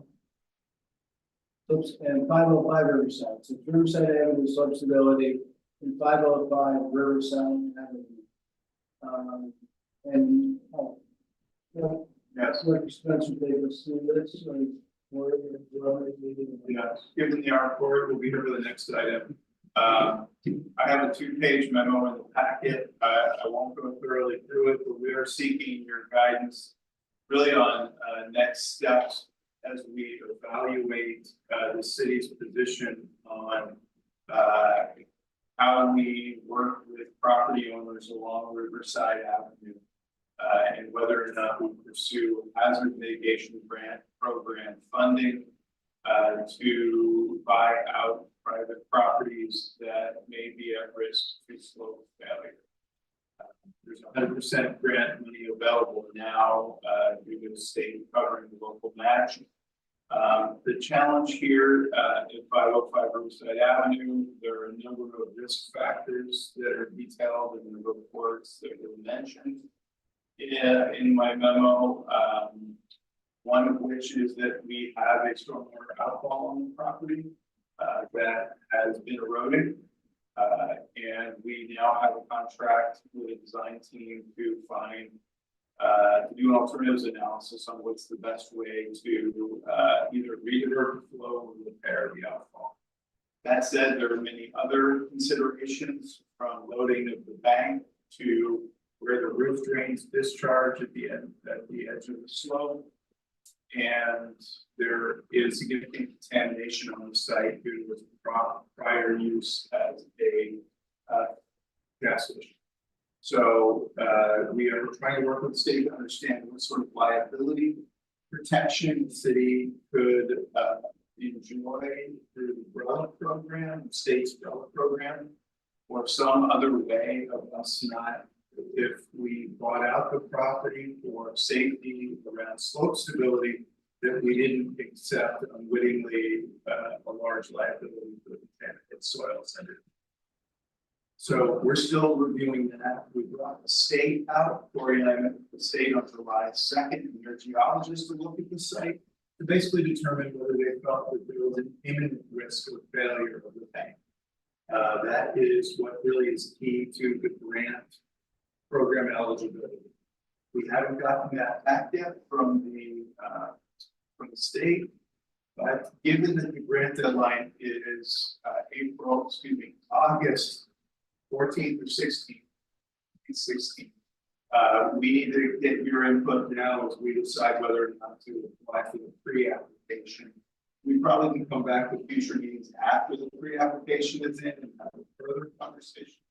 But given the magnitude of this ask to the state, potential ask, we want to get your input. This is no action, but just feedback. Thank you. Do you have any background? No, I don't. Questions from the committee? So what? So if I'm understanding correctly, are the consequences for trying to take this grant, accepting liability on the.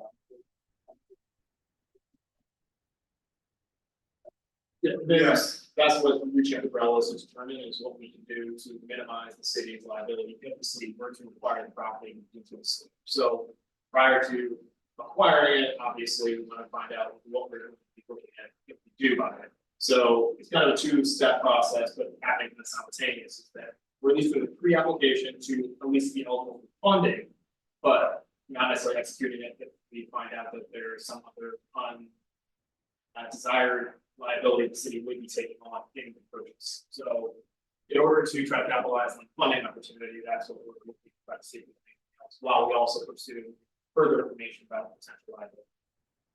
And the other piece I would add is from a policy perspective, and this is really where you all come into play, is what is the city's position as it relates to the properties along Riverside Avenue? There are many other properties. There is one property that's actively being bought out. It's a residential property on Riverside Avenue where the risk to human life is greater, considering the building is occupied,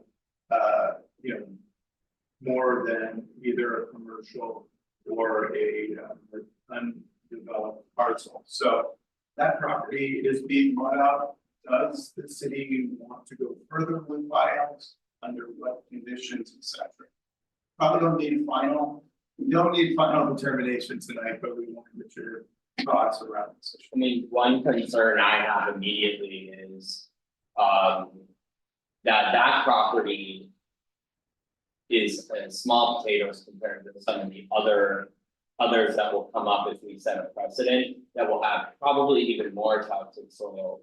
When I think about when you drive around Riverside Ave and you've got mechanic shops, body shops using really toxic materials and chemicals and dumping them wherever.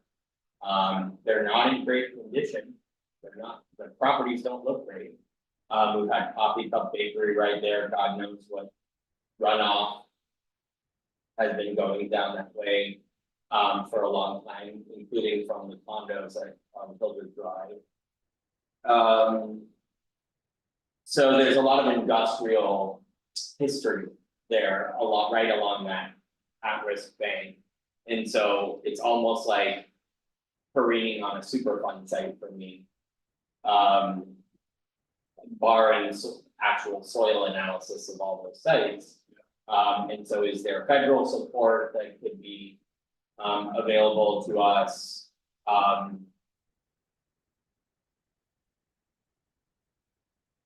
I understand, yeah, I'll leave that there for now, but I understand the need to like potentially help some of those homeowners, because there are some small homes on there, abandoned car washes. You know, so much, a longer amount. The amount of, I feel like it's gonna be the Burlington High School situation. So that's my worry, until the state needs to come in and do it, in my mind, an analysis of that entire bank. From here all the way to the Williams-City grid, with samples along all those sites, because I don't want to put us in a position where we now inadvertently put the city at risk for pretty substantial remediation costs. And then on top of that, I'm thinking Winooski River, you know, it's a vital access river. It's an important river to the whole state. We're at the butt end every time Montpelier and Barrie and everywhere else floods, and everything else, that all the toxic stuff that's ending up in the river, gas tanks, everything else we've seen the past 2 summers floating down the Winooski River, that compounds the interest. And so the state should be working with us to help protect the Winooski River, and the Winooski Parks District should be involved just as much as the city of Burlington. I don't know, I guess that's. So just the other side of the coin is beyond the water quality. Rain is kind of the main, it's a town problem right now. So if we have slow failure on this, you know, this stretch, who's going to be responsible for that? Right, I mean, So if we condemned a property, like if Bill Ward was still here, you know, he could go in and say, this isn't fit for human habitation, it's unsafe. We don't have that anymore. Based on slope. No, but I mean, if the building was about to careen off the side, We don't have anything in chapter 8 or 18 for That's that. something we talked about with the city attorney's office, but the city engineer cannot say dangerous skill. Bill Ward would say dangerous building, but we do not have something that says dangerous. Well, I feel like the building would be dangerous if it was precariously hanging off of a sloping cliff, but you know what, that, maybe it exists, maybe it doesn't, maybe that's for Eric to suss out at some future time, but suffice to say, I think, okay, let's game that out, what's inaction brings, right? And inaction would potentially have potential loss of life, which we certainly wouldn't want in any of those residential situations. Or somewhere where people are actively working, like a restaurant, like Bluebird. And then simultaneously, if one of those embankments slid off, well, now all that toxic soil is now in the river, which is the state's problem to a degree. So I think more collaboration from the state. They have a vested interest. I'm sure you're getting collaboration, but that's where I'm seeing it, like. You know, add it to the list of things that this administration and many other folks have said, the state is not helping us in. I would agree with what was saying about the state's liability here. The complete lack of inadequate systems to municipalities after these historic flooding. But but in pertaining to the two questions that or two points that you have asking us about, specifically 505 Riverside Avenue. So the first point being whether the property demonstrates risk of imminent failure. We don't know if all of this getting back to this, right? So I would like to see that because that it's like at risk of imminent failure, and that kind of it might be that we can change mindset on this. So I'm having trouble picturing what property is on. It's Kiss Mayo Kitchen, which was gonna be the second thing that I was gonna talk about, but. Yeah, so risk of imminent failure when we have structure, under, like, over the occupied structure, that's something right there, and so it's the same on how the city can limit its liability to protect soil on site. So you've already reached out to well. So yeah, it seems like there's just we're waiting on these two things specifically, among other things, for that either one of those respond to us in a certain way can address these things.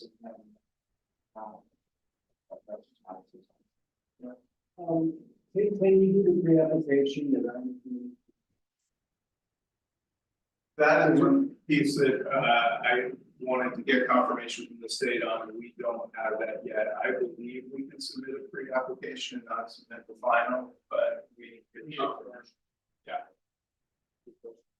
I guess the last piece of feedback I would offer is just the nature of the property is important to the community.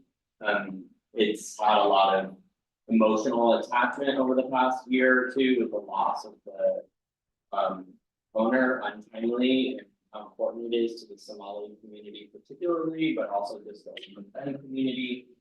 Just making sure that that there's language accessibility, that there's cultural sensitivity in the process taken into consideration, that the community is consulted and sort of brought in when appropriate. You know, there's a lot of businesses along that route, as I said, but Mount Kitchen feels special in a lot of ways. So I would just leave that there. Great, it's good feedback. The owner is just FYI another party. Yeah, I know it's kind of like cycled through, but yeah, that's home base for a lot of the Somali community. Understood. So what was the, I missed the answer, you're gonna look into whether or not we can do the pre-application? Yes, Okay. we don't know the definitive answer on that, we will do that. Because you know, it would be a shame to, if we ended up thinking that it was a good idea, and I think there are a lot of questions, could be unfortunate to miss out on it. So we should move ahead until we find a reason, maybe not to move forward. Other question I had was around, so if there's slope failure, depending on how much of the slope fails, we saw slope failure on Manhattan Drive a few years back, and it cost the city a lot of money to filling that. And the traffic disruption as well, and we could have similar situation depending on the degree of slope failure on Riverside Avenue. So that's one of the things I think about, is like, not just like our liability, which I think is an important consideration about the contaminated soils, but if there is slope failure, ultimately, the city ends up having a big giant mess on the other side. And addressing it now would help prevent that. The other thing I think about, and Chief and I talked about this a little bit, is when we take over one of these properties, it can't be built on after we fix it, so it takes the property off the tax rolls. You might say that it's sort of a property that probably has a decent argument for some sort of tax appeal, given the nature of the contamination and the risks around slope failure. It makes it less valuable. So maybe it would, the value on the tax roll may decrease over time anyways, but we are eliminating some tax breaks by taking it over. So we could just understand those things a little bit. I think that's a fairly straightforward thing, but there's a way to quantify the risk of, that the city should fail. I'm not sure the work you're doing with the state can help you with that. I mean, when they assess whether it's an imminent risk of failure, it seems like they would be able to quantify some of the parameters. We can certainly talk to the assessor about the financial impact, but to your point, geologists will, get the more technical review. I think your point about Riverside Avenue is not lost on us. It's Route 2 and Route 7. And it has failed before, back in, I think it was the 50s. So we would hate to see that kind of catastrophic slide happen. This is Class 1 street. Excuse me? It's a Class 1 street. It is a state. It's a state rule. So they have some responsibility. Right, if it failed, they would have some responsibility. Well, that's good thing as well. I know that because when everybody's complaining about potholes, it becomes quite the.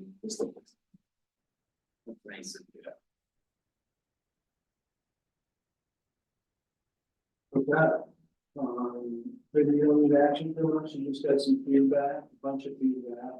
We've taken notes. This is helpful, and we'll keep posted. Okay, very good. Final matter is an update on Champlain Parkway. Yeah, so Champlain Parkway obviously is broken into two phases. We have the initial construction contract and the final construction contract. So an update on the initial construction contract that's currently underway. With ST Ireland is making good work.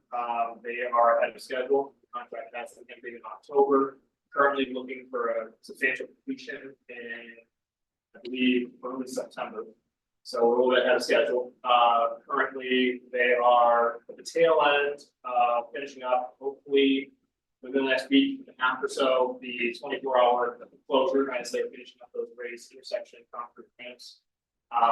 There will still be, once the 24-hour is no more, there still will be traffic control operations going on during the day as they need to complete the work. There's going to be paving, brick setting in the crosswalks, as well as other activities to finish up the remainder of the work along the Pine Street corridor. As of Friday, there was good news, we got the energizing of the new signals going between Lakeside and Home Avenue, the new roadway alignment. So those are in flash mode currently, traffic, commuters will see those. We are still testing and finishing the installation of that equipment. Just the being energized, just a signal that there are now traffic signals and there are flash modes, the traffic will get accustomed to seeing them. We are looking at within the next week or so, granted that the remaining few punch list items we are done, we would look to potentially be opening that to traffic along the new roadway segment, as there needs to be a 30-day test run of the signalization to ensure that it functions properly. That's still being coordinated, but we are just future things to be coming on that. I would say that final paving of the main line is going to be one of the next biggest disruptions along Pine Street corridor, as we put finishing pavement services on Lakeside last week, and coming up in the upcoming weeks, we'd be looking to start doing paving on Pine Street. There's talk, and we're still working on it as to when that work will take place. Contractors have not gotten back to us yet whether they are looking to do that daytime, nighttime, or what. It's a discussion to be had. More information that will be posted through our public outreach as well as on the website when we do our traffic updates to the community. I would say that kind of sums up, I would say, the initial construction contract, and really the final construction contract, which is the final portion that is from Kilburn on Pine Street, from Kilburn to Main Street, as well as the 189 connection. That went out to bid earlier last month. We got the bids back, we received 4 bids. We are in the bid analysis. Actually, we did the bid analysis, and the low bidder, the current low bidder, appears to be all in order, and we will be looking to come to council on the August council meeting to look to award the final construction contract. That we look to commence work in probably the late fall timeframe. Once we get through everything that needs to be done and then they get mobilized. So we would be looking to upcoming immediate. We have on next Wednesday, I believe the 31st. We are holding, yes, 31st. We are holding a community meeting. All is welcome at the King Street Youth Center, where we will be discussing the final construction contract, its scope of work, impacts, construction impacts, what people can expect during the time of construction as well as completion of the project. And just an opportunity to do one-on-one open house. There'll be food and drinks available for family members, individuals, or kids to be able to come. Just kind of make it an inclusive area for people to come and ask questions and have communication with project team members. Recommend that you please share that with anybody. We will be sending out a flyer here being worked on right now. It should be available, I think, tomorrow. I'll be able to send it to all the councilors to be able to share situations. Given the nature of the neighborhood, will there be translations for that and someone who can Like West? Yes, we are working to currently, we get 4 translations right now. I don't have a list. That's all right. But yes, there's translation services that are being requested. We have the public, the flyer information. Some of it's going to be translated. I'm not sure the extent, but we're working to try to accommodate multi-languages, and if individuals have any additional requests and needs for interpretation services, we're always hoping if they're going to get to us early enough, be able to try to acquire additional. Yeah, if you can just make sure that your flyer has that language on there, and King Street will know what. Yeah, so we work with them, and historically we've not had a lot of response to people's requests, so we're pretty proactive, and we are trying to procure more up top forward spoken based on what information we're providing from city sources as well as King Street folks there. So we're trying to get ahead of it. I would say that generally speaking, that's kind of the summary you're going to present. There's we have an opportunity to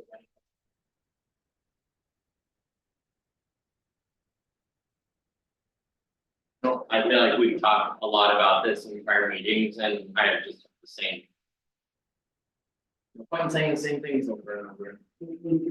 Just to be clear, you're like, you're probably the board of finance next week, or the week after next, and then the city council.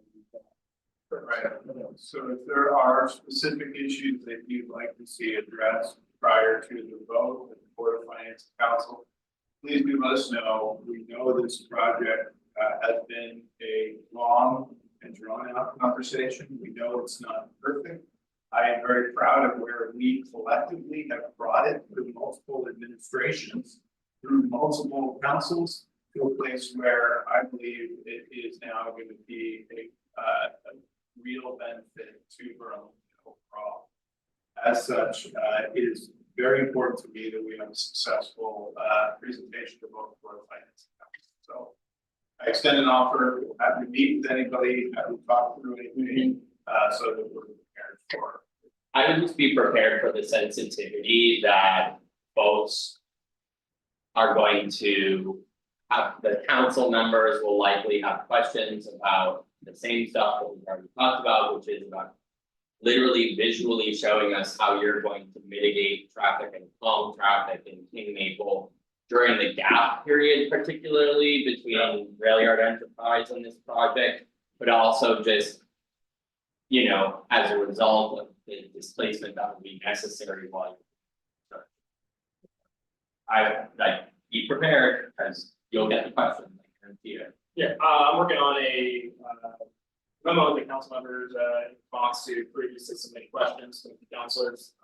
Fortunately, Council Burton's not here, but to a big extent of what he was posted previously, previous time to discuss with you all. So that being worked on, we'll get that out hopefully a little bit this week in advance of the meetings coming up to allow a little bit more. And so it'd be great if you're trial running that presentation with the folks who come to the King Street Youth Center, so that they can give you feedback on what they want to see, and then you can think about what can we actually deliver of that list. Some things you may or may not be able to deliver, or might be costly or whatever, and then come back to council with that, so that we have an understanding of what came out of the King Street meeting, what people asked for, what you're able to do. I mean, the senior mayor, Yeah. He represents that district, so. Yeah. I will summarize, it is an open house, so it won't be a strict question and answer, but we will have every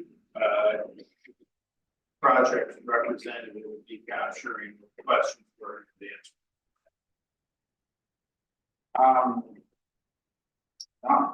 Not for me, I will definitely be at that public meeting.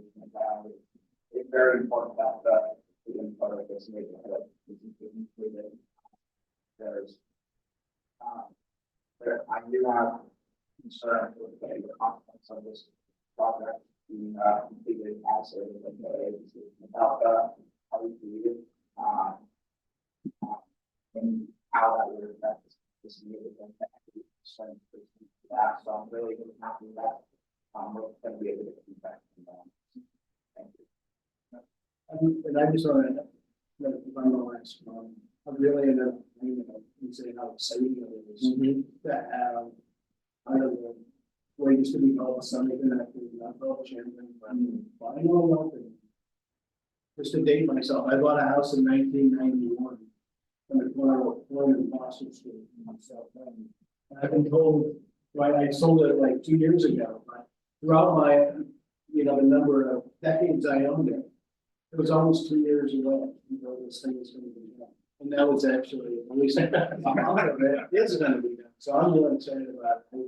I agree that it's going to be a real needed addition to help manage traffic. I also acknowledge that until Rail Yard Enterprise is done, that we have to navigate through some of the challenges and there's nothing that's going to get better for the other. It's exciting. And will it be open will that section be under The current schedule would have it be the operation in this test run phase, but during the August when we need it. Okay. Excellent. I'm not gonna lie, I would like to stop naming things after colonizing Europeans. Maybe we could have the Bernie Boulevard, would be really nice. I mean, Lady got an airport. I mean, with Bernie, Bernie's done a lot for infrastructure. We have Bernie Boulevard. I'll pitch it. It's named after a lake, not in. Samuel du Champlain. Maybe there's a third name change that needs to happen over the course of this project. I think that the council will have the opportunity to probably put some more support if they. Merrick would do co-sponsor a Bernie Boulevard bill with me. Well, you guys can do. Is it actually the old part though? You guys can take that up and on that. Yeah, we saw. I mean, the problem part. Technically, we have to go to council to get approval for acceptance of the road. Yeah. That's true. So I'm probably speaking out of turn, but I work in the same office as Corey. And he's coming up on his 5-year anniversary with DPW. And this project, in my short amount of time, has changed hands 3 or 4 times with different project managers. This is where I had to get football across the line. He has worked his tail off, and I will tell you, he took all of the comments very seriously. And we have the right project manager in right. For sure. Excellent. You'll have to stay for 5 more years though. No escaping. Okay, so you don't need any action from us on this? No. Okay. That brings us to the end of our deliberative agenda. We have these other items that are on our agenda, which are there any councilor items? Was there a director's report? No. Are there any councilor items? No. Our next meeting. Do you have any councilor items?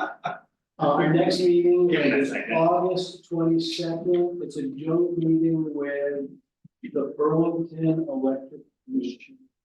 And we're going to be going over some RFPs related to the district energy resolution and gas master. And that's going to be at the Spark Space. I think at 5:30. I don't know. Stay tuned. I think it's at 5:30. So it should only take me an hour. And with no further business and no objection, I'll adjourn us at 8:06. Excellent. Well done.